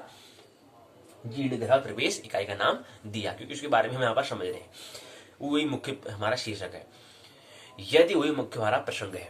यदि वर्षा, बाढ़, भूकंप, अग्निदाह, राज के आदेश आदि से निर्मित गृह ध्वस्त हो जाए तो उसी स्थान पर या अन्यत्र सद्य नव निर्मित गृह में भी प्रवेश जीर्ण गृह की तरही उन्हीं मुहूर्तों में हमें कर लेना चाहिए, जिसके लिए हमने जीर्ण, उसको भी हम क्या नहीं समझने की जीर्ण ग्रह प्रवेश है। किसके लिए? जब वर्षा आ गई या बाढ़ आ गया, भूकंप आ गया, अग्निदाह हो गया, या राजकीय आदेश के कारण कहीं हमने करा था, भवन आ रहा था, तो उसको भी क्या करता है, अगर तोड़ दिया, राजकीय आदेश के कारण दे दिया, सरकार ने आदेश कर तोड़ो, उसको तोड़ दिया, तो उसको भी हम क्या मानेंगे? जीर्ण ग्रह प्रवेश मानेंगे। उसको भी हम क्या, वही मुहूर्त हमें ख्याल रखना है जो हम जीर्ण ग्रह को, जब हम उसको पुनः निर्मित हम करते हैं, रिपेयरिंग करके बनाते हैं, मरम्मत करके बनाते हैं, उसके लिए जो मुहूर्त का हमें ख्याल रखना था, वही मुहूर्त हमें वर्षा, बाढ़, भूकंप, अग्निदाह, राजकीय आदेश के द्वारा जो निर्मित जो ग्रह ध्वस्त हो जाते हैं, वही नियम, वही मुहूर्त यहाँ पर भी उसी हिसाब से हम उसको, वही नियम यहाँ पर मुहूर्त का हमें ख्याल रखना है। सूर्य के उत्तरायण होने पर मकर संक्रांति से मिथुन संक्रांति पर्यंत ज्येष्ठ, माघ, फाल्गुन, वैशाख मास में गृह के मुख द्वार की दिशा वाले नक्षत्रों में मृदु संज्ञक अर्थात मृगशिरा, रेवती, चित्रा, अनुराधा और ध्रुव संज्ञक नामक उत्तर फाल्गुनी, उत्तर शाणा, उत्तर भाद्रपद, रोहिणी नक्षत्र में जन्म राशि, जन्म लग्न से उपजयी 3, 6, 10, 11 भाव में स्थित लग्नों तथा स्थिर 2, 5, 8, 11 लग्नों में यात्रा के निमित्त राजा का अपने अपने गृह में पुनः प्रवेश अर्थात सपूर्व प्रवेश तथा नूतन गृह में प्रवेश, प्रथम प्रवेश, अपूर्व प्रवेश शुभ होता है। गृह प्रवेश का हमने 3 प्रकार हमने बताया, एक होता है अपूर्व गृह प्रवेश, एक होता है सपूर्व गृह प्रवेश, एक होता है द्वंद्वाभय प्रवेश होता है, द्वंद्वाभय प्रवेश होता है। ये हमने समझने का प्रयास इकाई में हमने किया, यही सारांश है। शब्दावली परिभाषा, पारिभाषिक शब्दावली यहाँ पर दी है। पहला है जीर्ण मतलब होता है पुराना, जीर्ण द्वार मतलब होता है जीर्ण, उद्वार मतलब पुराने को नया बनाना, उद्धार करना उसका, जीर्ण उद्धार। सौम्य मतलब होता है बुद्ध, निमित्त मतलब छुटकारा, संक्रांति मतलब परिवर्तन, मृत्यु संज्ञा मतलब मृत्यु संज्ञा नामक जो राशियां हैं, उन राशियों को हमने क्या है भागों में रखा है। मृदु नामक राशि में मृगशिरा, रेवती, चित्रा, अनुराधा क्या है नक्षत्र, 4 नक्षत्र आते हैं। बहुत प्रश्न जो आगे दी उसका उत्तर यहाँ पर दिया गया है संदर्भ में ग्रंथ सूची, इसके माध्यम से उसको और हम अच्छा तैयार कर सकते हैं और उसको अच्छा हम प्रसंग को और अच्छा बना सकते हैं। मुहूर्त चिंतामणि, ज्योतिष सर्वस्व या बृहद्वास्तुमाला नामक ग्रंथ से इसको उसमें और इसके विस्तार से बताने का प्रयास किया है कि वहां से इसको और अच्छा तैयार कर सकते हैं। 3 प्रश्न पूछे गए हैं, सवाल पूछे गए हैं। पहला सवाल है कि जीर्ण ग्रह प्रवेश को परिभाषित करते हुए सविस्तार वर्णन कीजिए। बड़ा प्रश्न हो जाएगा। छोटा प्रश्न करने के लिए जीर्ण ग्रह प्रवेश को परिभाषित करते हुए बताइए, तो परिभाषित करते हुए बताइएगा कहेंगे तो ये छोटा प्रश्न बन जाएगा। बड़ा प्रश्न जीर्ण ग्रह प्रवेश को परिभाषित करते हुए सविस्तार वर्णन कीजिए, तो बड़ा प्रश्न बन जाएगा, इनकी दीर्घ बन जाएगा और पहला लघु बनेगा। इसी क्रम में दूसरा सूत्र है ज्योतिष उक्त जीर्ण ग्रह प्रवेश का मुहूर्त लिखते हुए स्पष्ट कीजिए, उसको मुहूर्त बताओ तो छोटा बन जाएगा। मुहूर्त की वैज्ञानिकता को व्यक्त करते हुए लिखिए, तो ये क्या बन जाएगा, बड़ा प्रश्न बन जाएगा। इसी क्रम में छोटा है कुंभक चक्र का वर्णन कीजिए, छोटा प्रश्न बन जाएगा। तो इस तरह से हमें क्या करना है, छोटे प्रश्न, लघु और दीर्घ प्रश्न का भी हमें ख्याल रखते हुए ख्याल रखना है। तो ये क्या है रिटन एग्जाम में, लिखित परीक्षा में होगा। अब अंतिम इकाई कल हम इसको ले लेंगे, कल की पाठशाला में। परसों आने वाले 3 दिन में उसकी पुनरावृत्ति रिवीजन कर लेंगे और 1 फरवरी को हम एक परीक्षण कर लेंगे, टेस्ट कर लेंगे और 6 फरवरी को हम एक दोनों प्रश्न पत्र स्नातक द्वितीय वर्ष के JY 201 202 201 जातक शास्त्र फलादेश सिद्धांत नामक जो शीर्षक जो पुस्तक का दिया है वो पहला प्रश्न पत्र। दूसरा प्रश्न पत्र है 202 मुहूर्त विचार, दूसरा प्रश्न पत्र जो है। इन पर क्या करेंगे हम, एक रिटन एग्जाम जो हमें करना होता है, जो हमें फाइनल मैच में जो देना है, उसका एक हम स्वरूप यहाँ पर ले लेंगे। उसका आयोजन हम 6 फरवरी 2021 को करेंगे, 6 फरवरी 2021 को। और बाकी हम 2 फरवरी से हम तो नया विषय प्रकरण जो है, नया विषय जो है संस्कृत साहित्य पर हम चर्चा करना प्रारंभ कर देंगे। उनके पाठ पर हम पाठ्य चर्चा करना प्रारंभ कर देंगे 2 फरवरी 2021 से। तो आइए पाठशाला के भाग 2 को विराम दें, पाठशाला के भाग 1 की ओर आइए प्रवेश करें। उसके 27वें दिवस में आइए प्रवेश करें ज्योतिष पाठ। पाठशाला का भाग जो 1 है वो है ज्योतिष पाठ के 27वें दिवस में आइए प्रवेश करें। ज्योतिष पाठ में हम स्नातक प्रथम वर्ष में हम ज्योतिष विषय की जो पहला स्नातक प्रथम वर्ष में अध्ययन जो किया था उसी को हम लेने का प्रयास पर कर रहे हैं, उसी को पुनः समझने का हम प्रयास कर रहे हैं। पहला प्रश्न पत्र जो था स्नातक प्रथम वर्ष में ब्रह्मांड एवं काल, ब्रह्मांड एवं काल को हम समझ, उसके अंतर्गत हमने देखा, उस शीर्षक उसी पुस्तक का दिया हुआ है। ब्रह्मांड एवं काल पहले जो पहला स्थान प्रथम वर्ष जो उसमें जो पुस्तक पहला पुस्तक का जो शीर्षक है उसका नाम है ब्रह्मांड एवं काल, पुस्तक का दिया है शीर्षक। इसके अंतर्गत हमें पहले खगोल जो पहला खंड है उसको हमने समझने का प्रयास किया। तो पहले खंड को हमने विराम देते हुए हम द्वितीय खंड की ओर हम आज प्रवेश करेंगे। पहले खंड में हमने समझा था, पहला खंड में 6 इकाई दी गई थी, खगोल उस खंड का नाम था। इसके अंतर्गत हमने सर्वप्रथम हमने आकाश गंगा निहारिका क्या है ये हमने पहले इकाई में समझा। दूसरे इकाई में सौर परिवार को, सौर मंडल को हमने समझा। तीसरे इकाई में ग्रह और उपग्रह क्या है ये हमने समझने का प्रयास किया। चौथे में तारा और तारापुंज क्या है यह हमने समझने का प्रयास किया। चतुर्थ इकाई में, पांचवें इकाई में क्षुद्र और वामन ग्रह, छठे में धूमकेतु और उल्का, ये हमने समझने का प्रयास किया। एक बार और इसको हम एक बार देख लें। तो इसको हम द्वितीय खंड में काल नामक खंड में प्रवेश करें।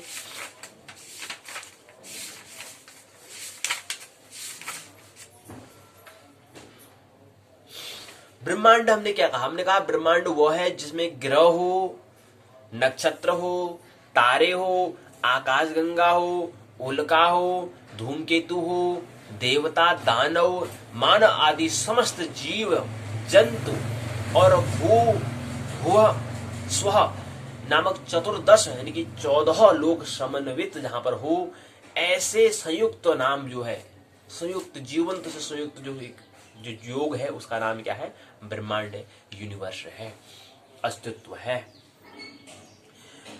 ब्रह्मांड कहते हुए सभी, सर्वस्व, होल, सभी चीज आ गया है ब्रह्मांड कहते हुए। तो ये ब्रह्मांड कैसे बना, इसको हम कहते हैं बिग बैंग थियरी के द्वारा कोई बताते हैं, कोई दृष्टिकोण कहते हैं नहीं, तो जो ब्रह्मांड जो बना वो अस्तित्व में आया वो बिग बैंग थियरी के हिसाब से आया है। यानी कि महाविस्फोट हुआ था, उसको हमने बिग बैंग नाम दिया है कि जन्म क्या हुआ, महाविस्फोट के परिणाम से हुआ है। पहले ये क्या था, एक अंड में था, फिर इसको पूरा फैलता गया फैलता गया फैलता गया, अभी क्या है, निरंतर क्या हो रहा है, फैल रहा है ब्रह्मांड, निरंतर क्या हो रहा है, फैलता जा रहा है, फैलता जा रहा है, फैलता जा रहा है। और एक दिन ऐसा आएगा कि फिर आ जाएगा, फिर सिकुड़ने लग जाएगा, फिर वो अंड में एक समाहित हो जाएगा, फिर फैल रहा है, फिर हो रहा है। लेकिन ये फैलना ये हो रहा है, ये किस में हो रहा है, अंतरिक्ष में, शून्य में। ये शून्य तो अनंत है ना, इसमें शून्य हम पृथ्वी कह रहे हैं, पृथ्वी कहाँ है, शून्य अंतरिक्ष में है, तो ये तो अनंत है, इसका तो कभी जन्म होता ही नहीं है। लेकिन इसमें जो हम कह रहे हैं कि ये भी क्या था, इसका तो कभी जन्म नहीं होता, इसको हम सनातन शाश्वत कहते हैं कि इसका न कभी जन्म न कभी जन्म होता है, न कभी इसका अंत होता है। लेकिन इसमें जो बीच में जो ब्रह्मांड जो हम कह रहे हैं, पृथ्वी कह रहे हैं, सूर्य कह रहे हैं, आकाशगंगा कह रहे हैं, इनका क्या होता है, जन्म होता है। इनका जन्म कैसे होता है, तो मित्र बताते हैं कि बिग बैंग थियरी के हिसाब से होता है, महाविस्फोट होता है, पहले एक छोटा सा एक अंड में था, बाद में भी क्या होता है, विस्तार से फैलता है, फटक से फटता है, महाविस्फोट होता है और फैलता है धीरे धीरे करके, फिर वहां से आकाशगंगाएं निकलती हैं, ग्रह, आकाशगंगाओं से फिर आगे फिर क्या निकलते हैं, सौरमंडल निकलते हैं, ऐसे भी ग्रह के बनते हैं, उल्कापिंड इत्यादि धूमकेतु बनते हैं। लेकिन पहले क्या था, एक बिग बैंग महाविस्फोट में पहले यहाँ पर क्या था, एक अंड में था, एक पिंड रूप में था, फिर बाद में क्या था, महाविस्फोट होता है तो फिर क्या है, तुरंत फैलने लगती है, और अभी भी क्या है, फैलता जा रहा है, निरंतर फैलता जा रहा है। लेकिन फैल रहा है कहां पर है, शून्य में है। वो शून्य क्या है, शाश्वत है, सनातन है, न उसका कभी जन्म होता है न कभी। पृथ्वी भी क्या है, इसका भी एक निश्चित समय है, एक समय आएगा वो भी क्या हो जाएगी, विदा हो जाएगी, उसका भी एक समय आएगा, उसका भी फिर क्या हो जाएगी, यहाँ से उसका भी क्या होगा, वो फिर नष्ट हो जाएगी, प्रलय होगा, लय प्रलय चलता रहता है, उसका भी समय है। हम बता रहे हैं 4.5 अरब पहले पृथ्वी का जन्म हुआ था, 13 अरब करीब हम कह रहे हैं कि हमारा अनुमान है कि 13 अरब पहले क्या हुआ था, ब्रह्मांड का जन्म हुआ था। लेकिन ब्रह्मांड का जन्म हुआ था, उससे पहले क्या था, उससे पहले एक अंड में था, एक पिंड में था, फिर उसका विस्फोट हुआ तो अस्तित्व में आया। लेकिन कितने ब्रह्मांड का, कितने ही आकाशगंगाओं जन्म हो रहा है, कितनी ही मर रही है, वो तो चलता जा रहा है, जन्मना मरना लय प्रलय निरंतर हो रहा है। लेकिन सबका एक निश्चित समय है, जैसे कहते हैं ना, आप प्रति लोग जन्म भी ले रहे हैं, मरते भी जा रहे हैं, कुछ फर्क थोड़ा पड़ रहा है, संसार में कुछ फर्क नहीं पड़ रहा है। ऐसे ही ब्रह्मांड में भी क्या है, कितने आकाशगंगाओं जन्म हो रहा है, कितना मर रहा है, कुछ फर्क नहीं पड़ता है, कोई अंतर नहीं पड़ता है।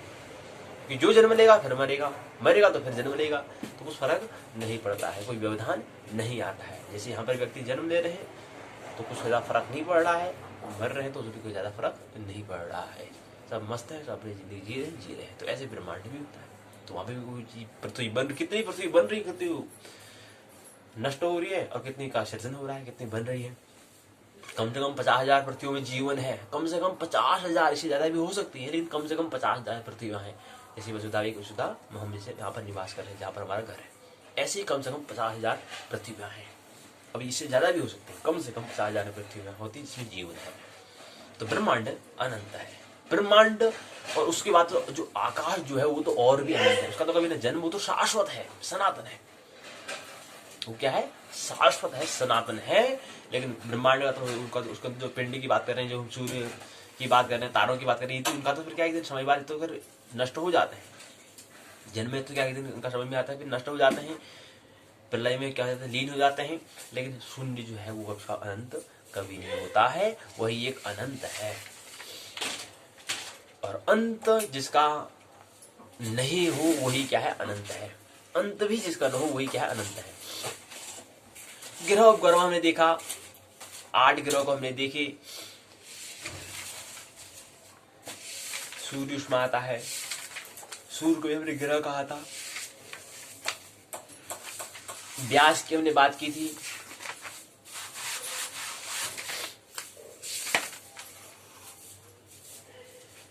इसी क्रम में शुरू जो हमारा ग्रह उपग्रह उसको बताने का प्रयास यहाँ पर किया गया है।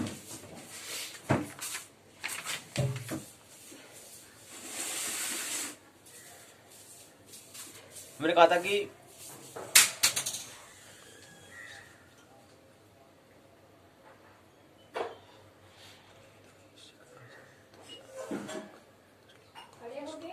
दस करोड़, यानी कि हमने कहा था कि 14,96,00,000 किलोमीटर दूर हमारा सूर्य स्थित है। हमने कहा कि करीब करीब क्या है? 14,96,00,000 के करीब है। तो हमने कहा 15 करोड़ के करीब हमारा क्या है? 15 करोड़ किलोमीटर दूर हमारा सूर्य हमसे इतनी किलोमीटर दूर में स्थित है। और एक प्रकाश जो हम कह रहे हैं भौतिक जगत में सबसे तीव्र चलने वाला जो प्रकाश है, जो भौतिक वस्तु है, जो है प्रकाश, जो है रोशनी, जो है वह 1 सेकंड में 2,96,000 किलोमीटर दूरी तय कर लेती है, अर्थात 3 लाख किलोमीटर दूरी तय कर लेती है 1 सेकंड में। तो ऐसे ही सूर्य के प्रकाश को हमारे पृथ्वी में तक आने हमने कहा कि 8 मिनट 22 सेकंड का समय लगता है, अर्थात उस हिसाब से हमने गणना करी तो 14,96,00,000 किलोमीटर दूर सूर्य हमसे स्थित है, क्योंकि 8 मिनट लग रहे हैं प्रकाश को आने में। क्योंकि सूर्य से पृथ्वी की दूरी हमको यहाँ पर किलोमीटर में कोई, हम यहाँ पर मापिका को यहाँ पर कोई इससे नापने वाले नहीं है, पट्टी स्केल से मापिका से हम नाप नहीं सकते इसको। वहां के लिए प्रकाश को हम बनाना पड़ेगा मापदंड। मापदंड क्या, कौन से, किसको बनाएंगे? वो वहां पर प्रकाश को बनाते हैं मापदंड। जो अर्थात जो हम 14,96,00,000 किलोमीटर जो कह रहे हैं वो किसके बराबर है? प्रकाश के 8 मिनट के बराबर है। जो 14 किलोमीटर जो बता रहे हैं, 15 किलोमीटर कह रहे हैं, 15 करोड़ किलोमीटर बता रहे हैं, 15 करोड़ तथा 14,96,00,000 किलोमीटर इतना दूर है, वो प्रकाश के हिसाब से हमने कर रखा है। कोई किलोमीटर को यहाँ से ऐसे हमने मापा नहीं है, प्रकाश के हिसाब से। प्रकाश को इतना समय लगता है, अच्छा इसका मतलब इतना किलोमीटर दूर स्थित है। क्योंकि वहां पर हम कोई मापदंड करेंगे तो मापदंड से नाप नहीं सकते हैं। क्योंकि सूर्य हम कभी चंद्रमा में जाने में हमें इतना समय लग गया, बामुश्किल जा पाए हैं। सूर्य तक जाने में तो वो तो फिर आदित्य है, वो तो फिर उष्ण है, वो तो फिर गर्म है, गोलाई है पूरा, वहां तो जा नहीं सकते नहीं। तो वहां से हम प्रकाश को आने से हम गणना करते हैं कि इतना दूर सूर्य स्थित है। एक सूर्य हम जो हमें देख रहे हैं वो हमसे कितना है? 14,96,00,000 किलोमीटर दूर है। ऐसे ही दूसरा सूर्य जो है, हम रात को देखते हैं सारे तारे हमें दिखाई देते हैं, वो सब सूर्य तो हैं।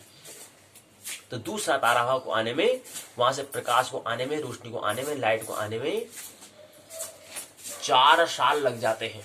दूसरा तारा सबसे नजदीक। तीसरा तारा है, उसको वहां से प्रकाश, वहां से रोशनी को आने में, लाइट को आने में, रोशनी को आने में 9 साल लग जाते हैं। 9 साल कितना दूर है? तो ये हमने देखा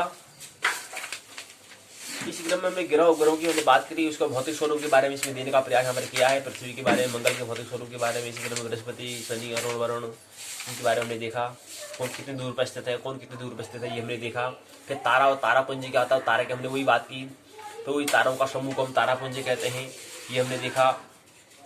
और हमने कहा कि आकाश गंगा जो है उसमें कितने, कम से कम उसमें 1 खरब तारे होते हैं। 1 खरब, अरब, 10 अरब और खरब, तो एक आकाश गंगा में 1 खरब तारे होते हैं। और पहले तो अनुमान था कि तारे ज्यादा होते होंगे, ग्रह कम होते होंगे, लेकिन अब लगता है कि ग्रह ज्यादा होंगे या बराबर होंगे, दोनों का मान बराबर होगा। अगर कह रहे हैं कि 1 खरब तारे हैं तो करीब करीब इतने ही क्या होंगे, ग्रह भी होंगे। तो इतना बड़ा आकाश गंगा में इतने तारे, इतने ग्रह होते हैं। और हमने कहा कि जो हमारी आकाश गंगा है उसके अगर एक छोर से दूसरे ओर तक प्रकाश को जाने में, रोशनी को जाने में कितना वक्त लग जाता है, 1 लाख वर्ष लग जाते हैं, 1 लाख साल लग जाते हैं। ये इतना समय हो जाएगा हमारे पृथ्वी के हिसाब से, क्या हो जाएगा, यहाँ पर 1 लाख वर्ष हो जाएंगे, तब जाके पृथ्वी, तब जाके प्रकाश यहाँ से वहां तक पहुंच पाएगा। कितना समय हो चुका होगा यहाँ पर। तो ये चीज है। अब 1 लाख साल तक कौन जिएगा जी, कितने लोग जन्म, कितने लोग मर गए, कितने लोग जन्म लगे, लेकिन प्रकाश अभी भी जाने में होगा, प्रकाश अभी भी जाने में होगा। 1 लाख साल लग जाते हैं जी।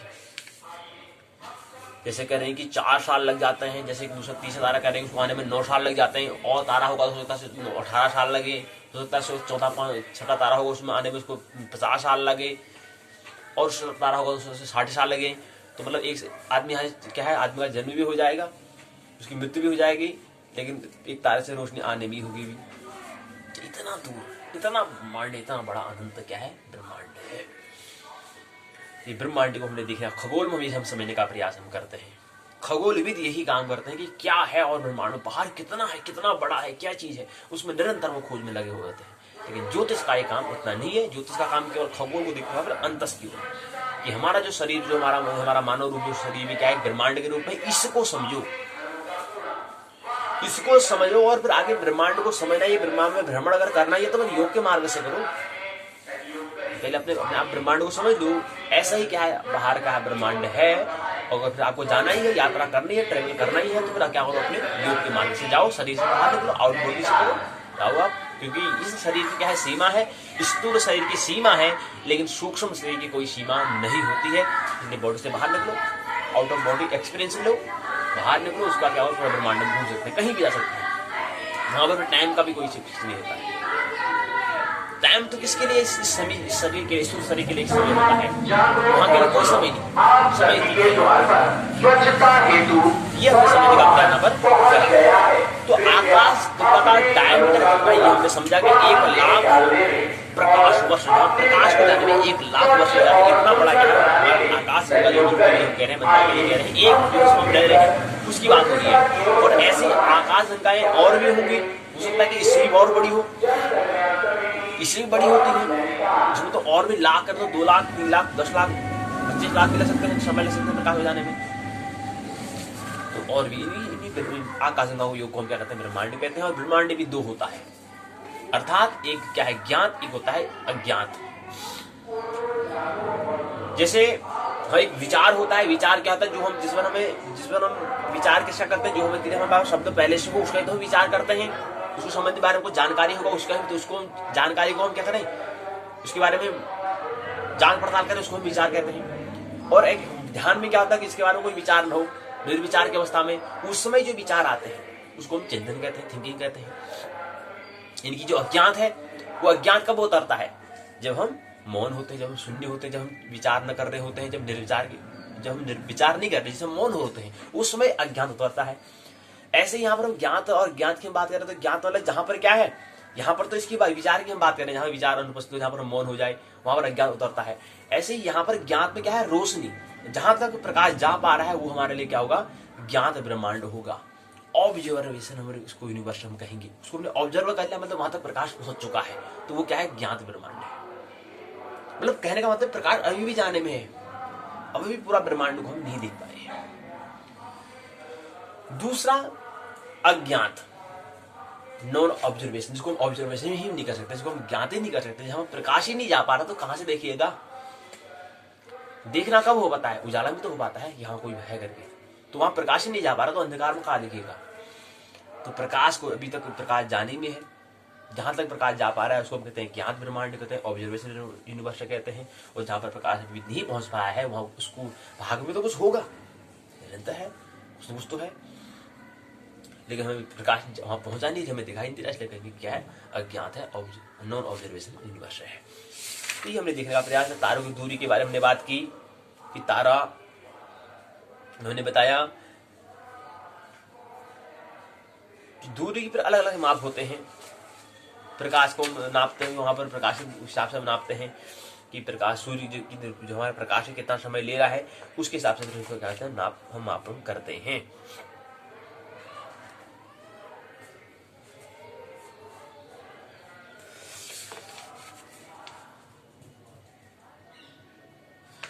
तो इसी क्रम हमने समझा। फिर अगले क्रम में क्षुद्र वामन ग्रह आता है, उसको हमने समझा। क्षुद्र वामन ग्रह क्या है, एस्टेरॉइड हो गया, धूमकेतु उल्का पिंड हो गए, ये हमने समझा।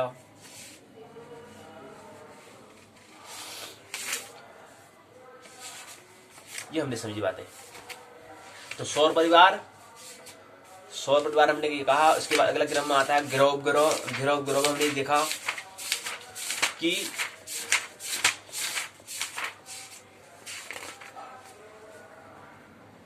ग्रह किसे कहते हैं, सूर्य या किसी अन्य तारों के चारों ओर परिक्रमा करने वाले खगोल पिंड को, ऐसे खगोल पिंड को हम ग्रह कहते हैं। जो ग्रह का मतलब होता है जो चलायमान हो।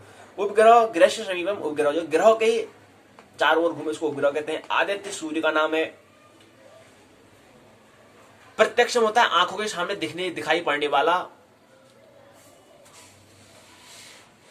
ये हमने कहा इस तारा पुंज वाला जो नाम है उसमें हमने देखा कि तारा किसे कहते हैं। तारा स्वयं प्रकाशित ऊष्ण गैस का एक द्रव्य मात्रा में भरपूर विशाल खगोलीय पिंड होता है। तारा किसे कहते हैं, स्टार किसे कहते हैं, जो क्या हो, स्वयं प्रकाशित, जो प्रकाश में जो ज्योतिर्मय हो, जो उष्ण गैस की द्रव्य मात्रा से भरपूर विशाल खगोलीय पिंड हो और दूसरों को प्रकाशित कर रहा हो, जैसे चंद्रमा को, पृथ्वी को, अन्य ग्रहों को क्या कर रहा है, प्रकाशित कर रहा है। वो किसके द्वारा, सूर्य के द्वारा। उसको हम सूर्य, उसको हम तारा कहते हैं, उसको हम स्टार कहते हैं। तारापुंज तारों के प्रकाश के पुंजों को हम कहते हैं। तारों के प्रकाशों को पुंजों को हम तारापुंज कहते हैं। अर्थात जो तारे हैं उन तारों को अलग से अगर समूह में दिखे, तारों के समूह में दिखे तो उसको तारापुंज कहेंगे। अर्थात एक हिसाब से ये कहेंगे कि हम तारों के समूह, तारों के पुंजों के समूह को हम क्या कहते हैं, ग्रुप को हम क्या कहते हैं, तारापुंज हम कहते हैं।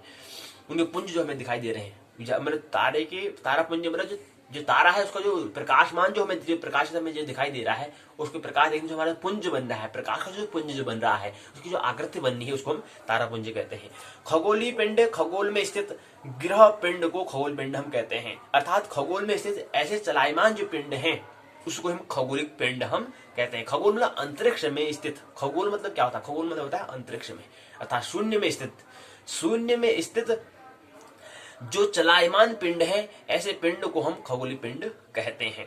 जिज्ञासा मतलब होता है जानने की उत्सुकता, ललक, लगन, लालायित रहना, प्यास, जानने की उत्सुकता, चाह। पॉपुलेशन मतलब जनसंख्या। अवलोकन मतलब होता है देखना। प्रयोगशाला मतलब वह स्थान जहां पर हम प्रयोग करते हैं, एक्सपेरिमेंट करते हैं। वेदशाला मतलब वह स्थान जहां पर यंत्रों के द्वारा वेद किया जाता है। वेदशालाएं, वेद करना मतलब यंत्रों के द्वारा से क्या करना, उसको देखना, वेद करना, उसको हम वेदशाला कहते हैं। नाभिकीय अभिक्रिया मतलब एक रासायनिक अभिक्रिया होती है, ये हमने समझने का प्रयास किया। क्षुद्र वामन ग्रह हम देखा। क्षुद्र ग्रह पथरीले और धातुओं के ऐसे पिंड जो सूर्य की परिक्रमा करते हैं लेकिन इतने छोटे होते हैं, लघु होते हैं, इन्हें हम ग्रह हम नहीं कह सकते, इसको हम लघु ग्रह या क्षुद्र ग्रह हम इसको कहेंगे। गुरुत्वाकर्षण होता है, यह सिद्धांत सर्वप्रथम आचार्य भास्कर द्वारा प्रतिपादित किया, जिसका मतलब होता है कि पृथ्वी के चारों ओर पृथ्वी से आकाश की ओर कोई भी वस्तु अगर हम फेंकते हैं तो वह पृथ्वी के गुरुत्वाकर्षण के कारण, ग्रेविटेशन फोर्स के कारण, पावर के कारण क्या है, अपनी ओर खींच लेती है। इसी को हम गुरुत्वाकर्षण, ग्रेविटेशन फोर्स बल हम कहते हैं, गुरुत्वाकर्षण बल कहते हैं। कहने का मतलब है अगर हम पृथ्वी से कोई वस्तु को इतनी गति से अगर खाली ऐसे फेंकें तो वस्तु नीचे ही आएगी, लेकिन इतनी गति से हमें फेंकना है कि जो गुरुत्वाकर्षण का जो सीमा है उस सीमा से वो पार चले जाए तो कोई भी वस्तु फिर यहाँ पृथ्वी में गिरेगी नहीं, उसको हम पलायनी वेग कहते हैं। तो ऐसा वेग, ऐसी चाल से कोई वस्तु को फेंके जो पृथ्वी की जो सीमा है, जो गुरुत्वाकर्षण की जो पृथ्वी की जो गुरुत्वाकर्षण की जो सीमा है, जो बाउंड्री है, उस सीमा से उस चार दीवारी से अगर पार चले जाए तो ऐसी गति को हम क्या कहते हैं, इस वेग को हम कह रहे हैं पलायन वेग कहते हैं। तो कोई भी वस्तु को अगर हम पलायन वेग से अगर हम फेंकें तो वह फिर पृथ्वी में वापस लौट के नहीं आती है, क्योंकि वो वेग ही इतना है जो क्या कर रहा है, गुरुत्वाकर्षण, पृथ्वी का जो गुरुत्वाकर्षण क्षेत्र है उससे पार पहुंच जा रहा है, और पृथ्वी के गुरुत्वाकर्षण के पार जो पहुंच जाता है फिर वापस में नहीं लौट के आता है। लेकिन हाँ, पलायन वेग से अगर कम वेग से अगर उसको फेंकेंगे तो वापस पृथ्वी में लौट के आएगा। वो किसके कारण लौट आ पा रहा है, कौन सा बल वो लग रहा है, उसी बल का नाम क्या है, गुरुत्वाकर्षण बल है। गुरुत्व के कारण क्या आता है, वापस लौट आता है। वामन ग्रह बोना ग्रह होता है, उल्का जो क्षुद्र ग्रह पृथ्वी के गुरुत्वाकर्षण के कारण पृथ्वी के चारों, पृथ्वी के वातावरण में उससे आकर टकरा जाते हैं, उसको हम उल्का हम कहते हैं। फिर धूमकेतु हमने कहा और उल्का हमने कहा, इसको हमने समझा। अंतिम इकाई यही थी, इसमें हमने समझा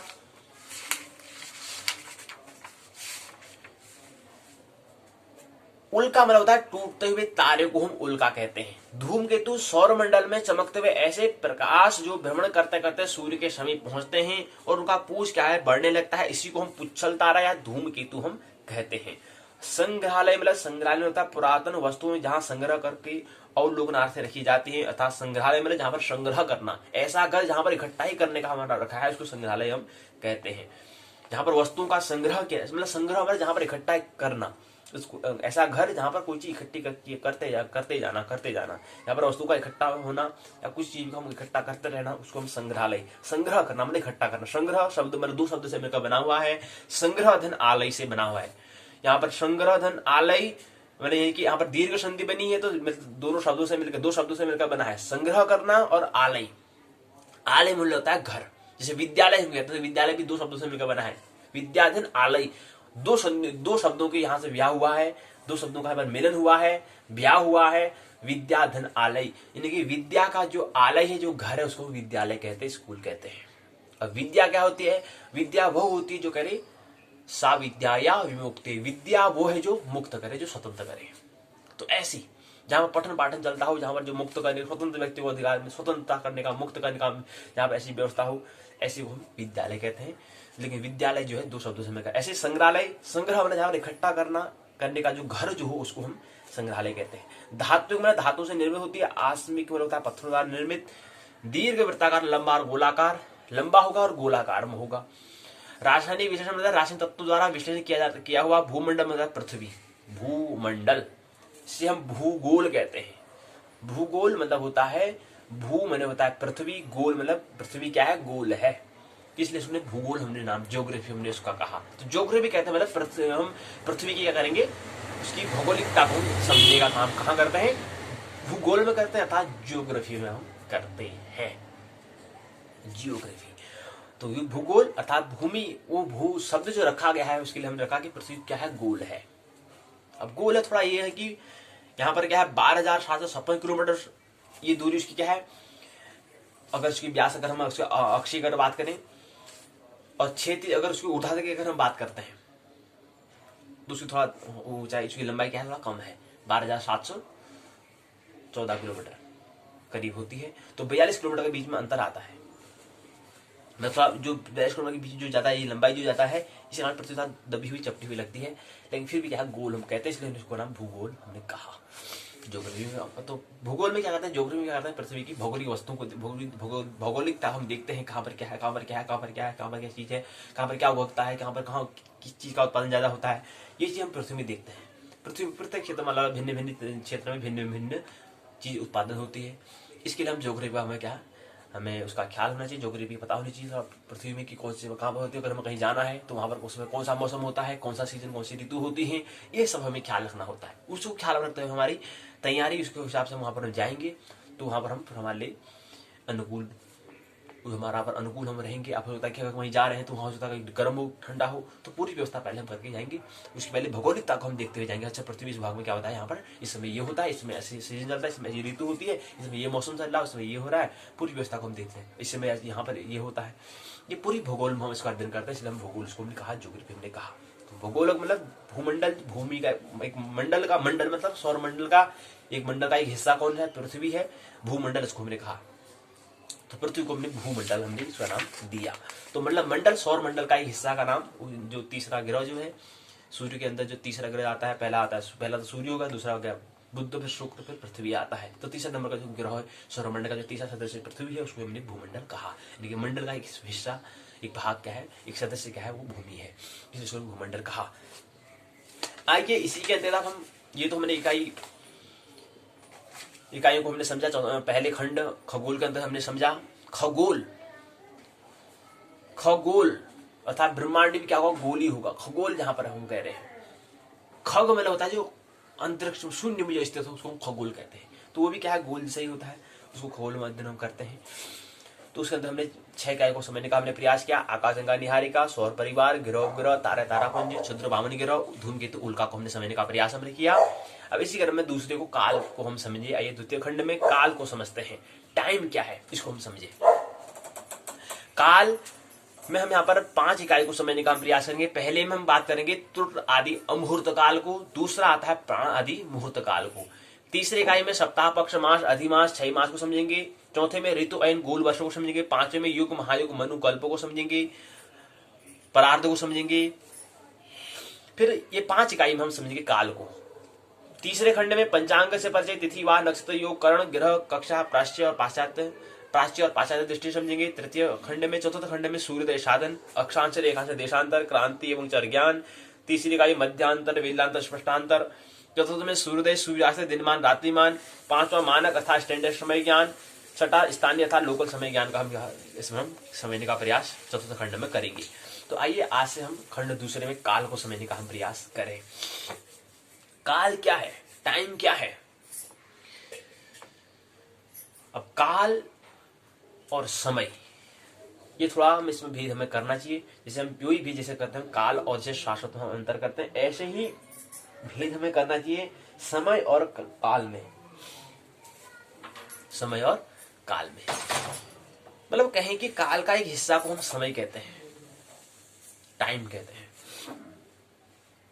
और थोड़ा हम समय के विस्तृत रूप को हम काल कहते हैं, ये हम कह सकते हैं। लेकिन है एक बात नहीं, अगर काल की बात करें तो काल का मतलब समय की बात हम नहीं कर रहे हैं, ये ख्याल रहे। या कहें कि काल की जब बात करें तो समय की ही बात करें, लेकिन समय का बड़ा रूप की हम बात कर रहे हैं। समय के दीर्घ रूप को हम काल कहते हैं।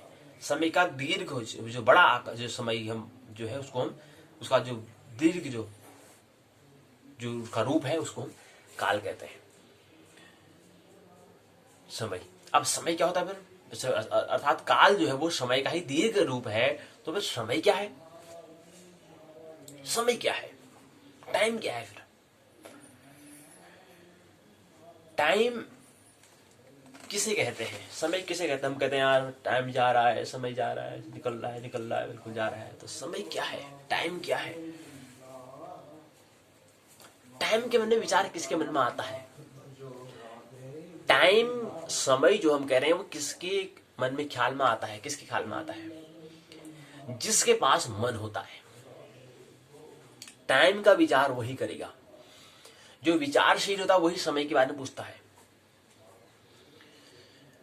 जो विचारहीन है या निर्विचारशील जो हो चुका है, निर्विचार के अवस्था में पहुंच चुका है या विचारहीन हो गया, वो समय की बात नहीं करेगा। उसे टाइम से क्या मतलब होता है इससे। लेकिन जो विचारशील है वो टाइम की बातें करते हैं। अर्थात कहने का मतलब है अध्यावरण जगत में क्या होता है, समय होता है, काल होता है, लेकिन जो हमारा अध्यात्म जगत होता है उसमें शाश्वत सनातन होता है।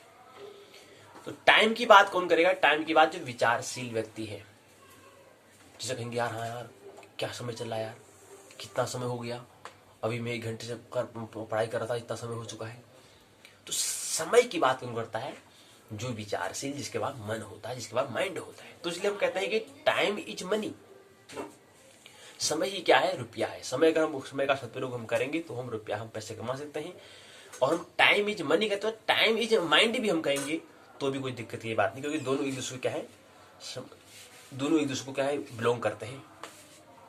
क्योंकि टाइम से ही हम, वो हमारे मन को दिखाता है। और मन जिसके बाद हमने कहा और मन विचारशील होगा। अब मन की अवस्था क्या होती है? विचारहीन की अवस्था होती है, विचारशील की भी और निर्विचारशील की दशा भी हो सकती है।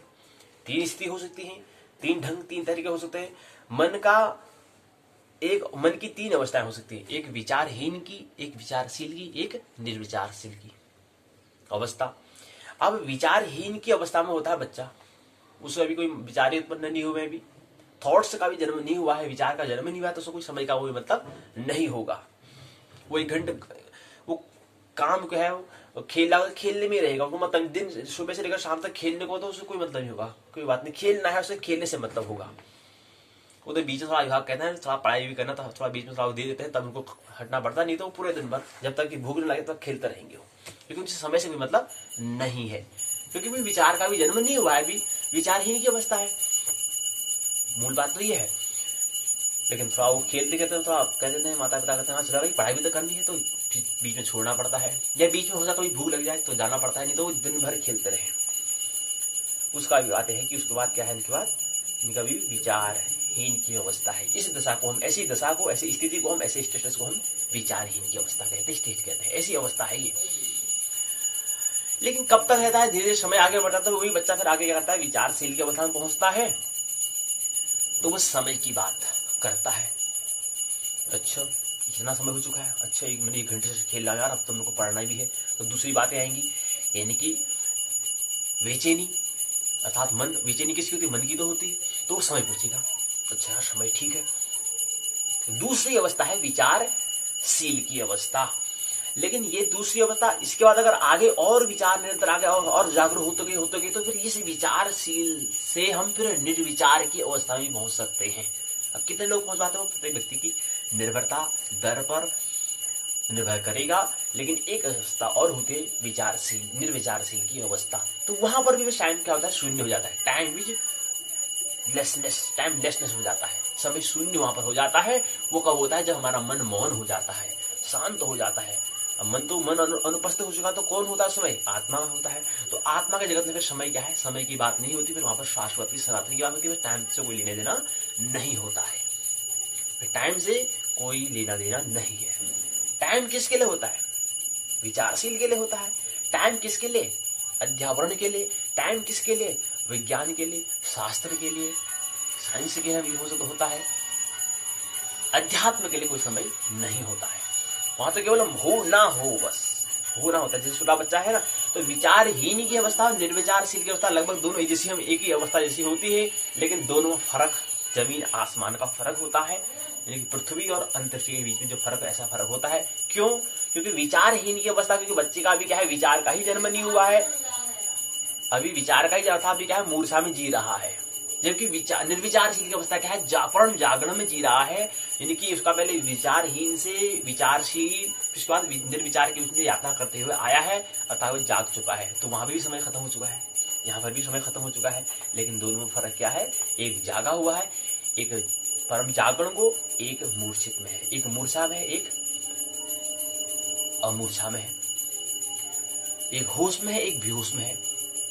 तो मध्य कड़ी होती है विचारशील की, तो वो पूछता है, तो मध्यम कड़ी जो है, अर्थात टाइम, 2 सूत्र होते हैं, time is money, time is mind. अर्थात जिसके पास मन होगा, अर्थात जो विचारशील होगा, वह समय की बात करेगा।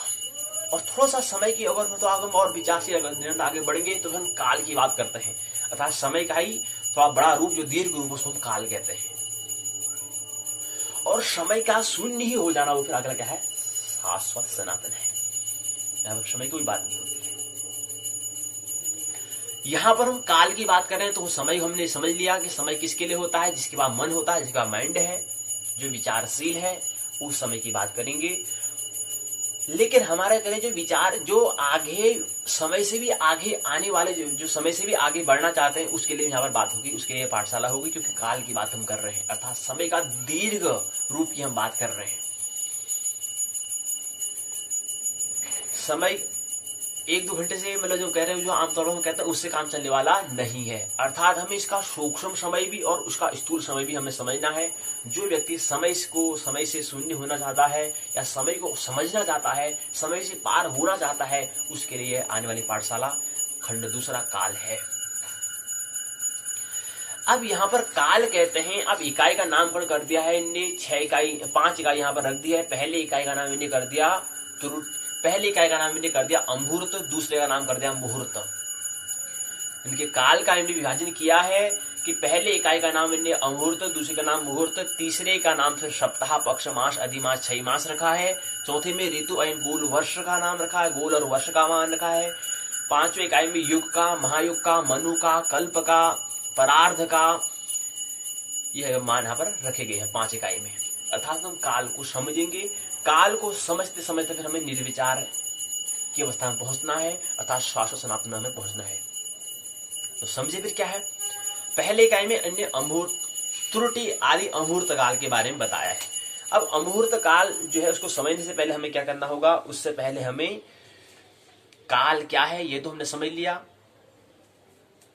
कल यति इति कालः, प्रश्न हमने कहा ना, प्रश्न हमने कहा मन का संबंध है। टाइमिंग जो हम कह रहे हैं, समय जो कह रहे हैं, उसका सीधा सीधा संबंध किससे है, मन से है। Time is mind. टाइम का मतलब प्रश्न किसको आएगा, प्रश्न करने का। और हम मन क्या है, विचारों का समूह, सवालों का समूह, सवाल के सवाल आना, पूछते रहना, उसको तो हम मन कहते हैं, उसको तो हम माइंड कहते हैं।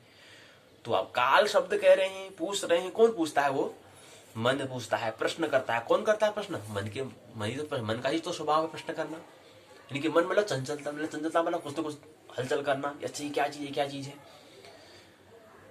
तो मन हमारा पूछता है, तो शब्द उसका बनता है कल यति इति कालः, अर्थात कलन, भक्षण, जिसकी गणना होती है।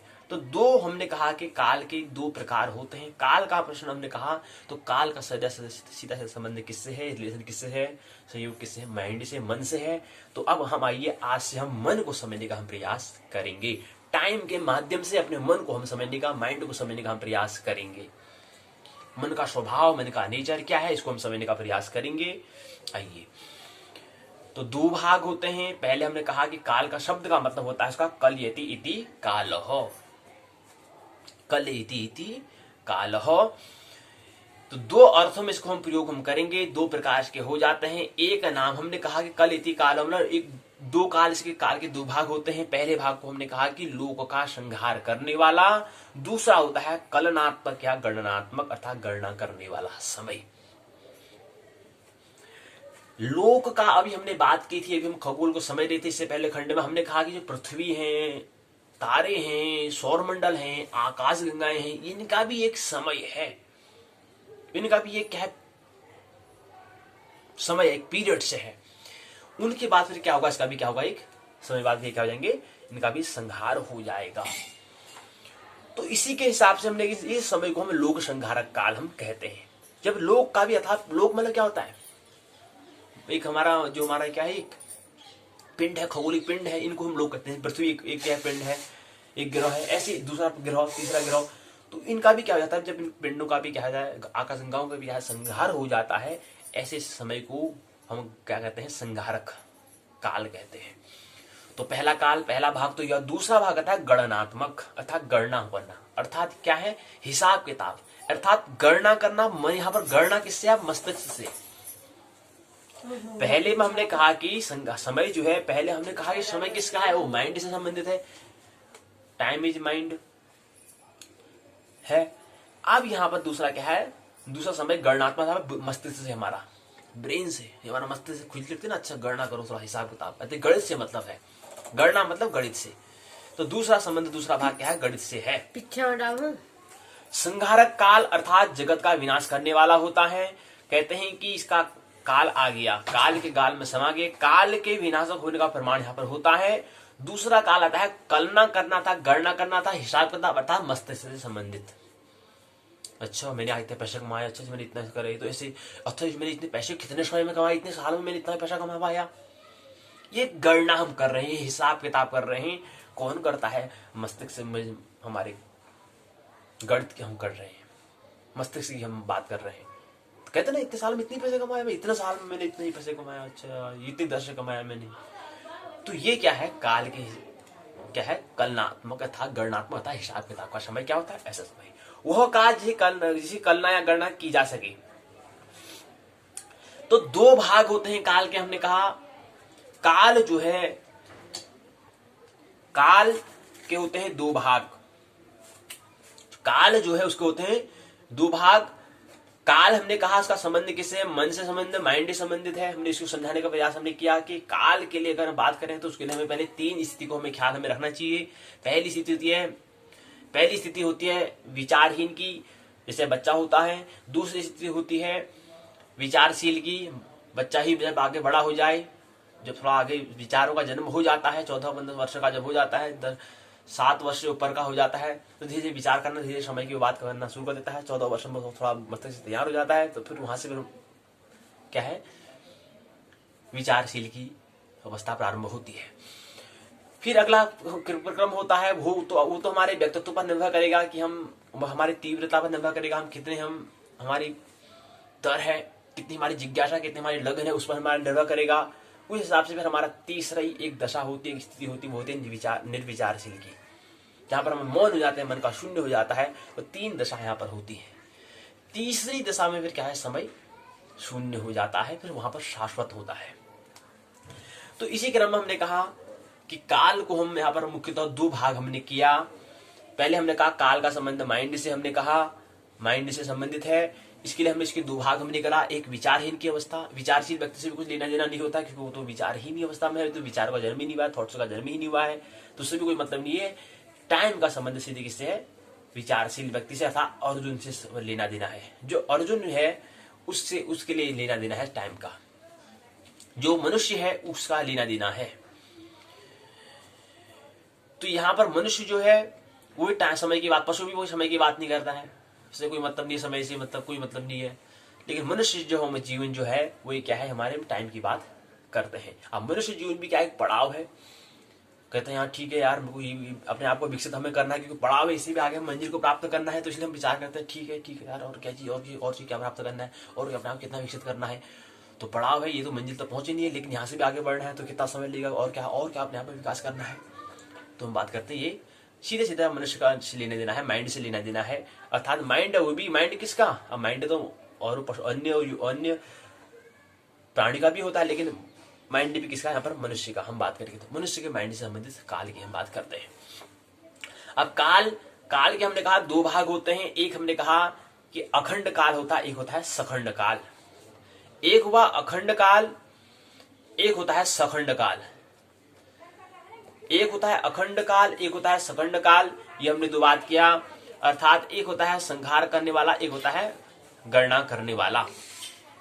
तो 2 बात हमने बात करी, 2 भाग होते हैं। यानी कि कलनात्मक हमने कहा अखंड काल को, कलनात्मक जो है वो क्या है, सखंड काल को है, और अखंड सखंड जो बोल रहे हैं वो क्या है, सखंड जो है, सखंड काल को हम कलनात्मक कहते हैं, यानी कि हिसाब किताब गणनात्मक हम कहते हैं। और जबकि दूसरे पहले भाग को हम कहते हैं संहारक कहते हैं, अथवा अखंड काल हम कहते हैं। तो 2 भाग होते हैं। हमने कहा एक अखंड काल, अखंड को हम संहारक भी कहते हैं, संहारक भी हम कहते हैं। और दूसरा काल होता है सखंड काल, इसको हम गणनात्मक या कलनात्मक भी हम कहते हैं। 2 भाग हुए समय के। अब अखंड काल और सखंड काल, अर्थात अखंड काल को हम संहारक भी कहते हैं, सखंड काल को हम गणनात्मक या कलनात्मक काल भी हम कहते हैं। अब हमारे इकाई में यहाँ पे जो दिया है वो इकाई में क्या है कि पहली जो इकाई है त्रुट आदि, यानी कि अमूर्त काल की बात की हुई है। अब हमने काल के 2 भाग, हमने अखंड और सखंड, अखंड को हमने संहारक, सखंड को हमने गणनात्मक या कलनात्मक कहा। तो जो दूसरा जो पहला जो काल जो है अर्थात अखंड काल है, अखंड काल में हमने कहा कि जो पूरे जो भी खगोलीय पिंड है इनका भी एक क्या है, निश्चित समय है। ब्रह्मा का भी एक निश्चित समय है, उसका ब्रह्मा भी क्या है, निरंतर बदलते रहते हैं। जो आगे हम समय की बात करेंगे तो ब्रह्मा का भी क्या है, निश्चित समय की बात क्या होती है, उनकी भी क्या होती है, उनको भी ब्रह्मा भी बदल जाते हैं, ब्रह्मा की मृत्यु होती है। हम कहते हैं कि ब्रह्मा की आयु भी ब्रह्मा की पूर्ण आयु को हम 100 वर्ष की होती है, उसके वर्षों को हमने आधा हिस्से कहा है, क्योंकि 50 वर्षों को परार्ध कहा है, और दूसरे 50 वर्षों को फिर हमने परार्ध कहा है। यानी कि पहले परार्ध में ब्रह्मा दूसरे परार्ध में चल रहे हैं, अर्थात 50 वर्षों का हो चुका है, 51वें वर्ष में चल रहे हैं, हम ऐसा कहते हैं। तो ये हम अर्थात किसकी बात कर रहे हैं, ये जो है जो हम कह रहे हैं ये तो समय, ये तो हम सखंड काल की अर्थात गणनात्मक कलनात्मक की हम बात कर रहे हैं। इसके अंदर जो ब्रह्मा की जो मृत्यु हो जाएगी उनकी जो समय की हम बात कर, ब्रह्मा से भी ऊपर जो हम बात कर रहे हैं, इनका भी जो लोक का भी श्रृंगार हो जाता है, उसको हम किस में बात करेंगे, अखंड काल में बात करेंगे। लेकिन ब्रह्मा से नीचे जो हम बात करेंगे, ब्रह्मा से नीचे की जो बात आएंगी वो सखंड काल में आएंगी। तो अखंड काल क्या है, जहां पर लोकों का भी क्या है निर्माण हो जाता है, पृथ्वी का भी क्या हो जाता है, सूर्य का भी, सब क्या हो जाएंगे फिर शून्य में विलीन जाएंगे, अर्थात नष्ट हो जाएंगे, अर्थात इनकी मृत्यु हो जाएगी। वो पूरे अखंड काल में आता है, उनका भी एक समय है। लेकिन काफी लंबा समय हम कह रहे हैं कि पृथ्वी 4 अरब वर्ष से 4.5 अरब से उनका जन्म पहले से जन्म हुआ है। लेकिन जन्म हुआ कभी तो हुआ, तो उनका भी एक समय बाद की मृत्यु भी होगी। तो वो सब क्या है, वो अखंड काल में आता है। लेकिन दूसरा जो काल का समय सखंड अर्थात कलनात्मक गणनात्मक, ये जो हमारे क्या है गणनात्मक, गणना करने के लिए, प्रकृति को रहस्य को समझने के लिए इसकी हम क्या करते हैं, गणना करते हैं, अर्थात इसको हम इसकी हिसाब किताब हम करते हैं। इसी के अंतर्गत इसके 2 भाग आते हैं। इसके अंतर्गत पहला जो आता है वो आता है अमुहूर्त काल, अमुहूर्त काल आता है। दूसरा आता है मुहूर्त काल। और इस अमुहूर्त और मुहूर्त काल के 2 भाग के हिसाब से 2 भाग हुए। इन 2 भाग के हिसाब से पहला जो इकाई का नाम दिया है वो अमुहूर्त काल दिया है, कि काल जो हम संहारक जो हम काल कर रहे हैं, गणनात्मक कलनात्मक की जो हम बात कर रहे हैं, इसके अंदर जो पहला जो पहली इकाई वो क्या है, संहारक अखंड काल की बात न करते हुए सखंड अर्थात गणनात्मक कलनात्मक काल के अंतर्गत पहला जो हिस्सा है, पहला जो भाग है, उसकी इकाई को, उस इकाई की उसका जो हिस्सा है उसको इकाई में पहले में जोड़ा है, उस से संबंधित इकाई का नाम रखा गया है। यानी कि सखंड जो है कलनात्मक गणनात्मक जो हिस्सा काल का जो हिस्सा है, दूसरा जो हिस्सा है, उसके अंदर जो पहला, फिर उसके अंदर जो 2 भाग होते हैं, उसका जो पहला भाग है उस भाग से संबंधित क्या है, पहले इकाई का क्या रखा है, नामकरण रखा गया है अमुहूर्त काल। दूसरे इकाई का नाम है मुहूर्त काल। अब मुहूर्त काल जो है, अमुहूर्त काल जो है, 2 बातें होती हैं।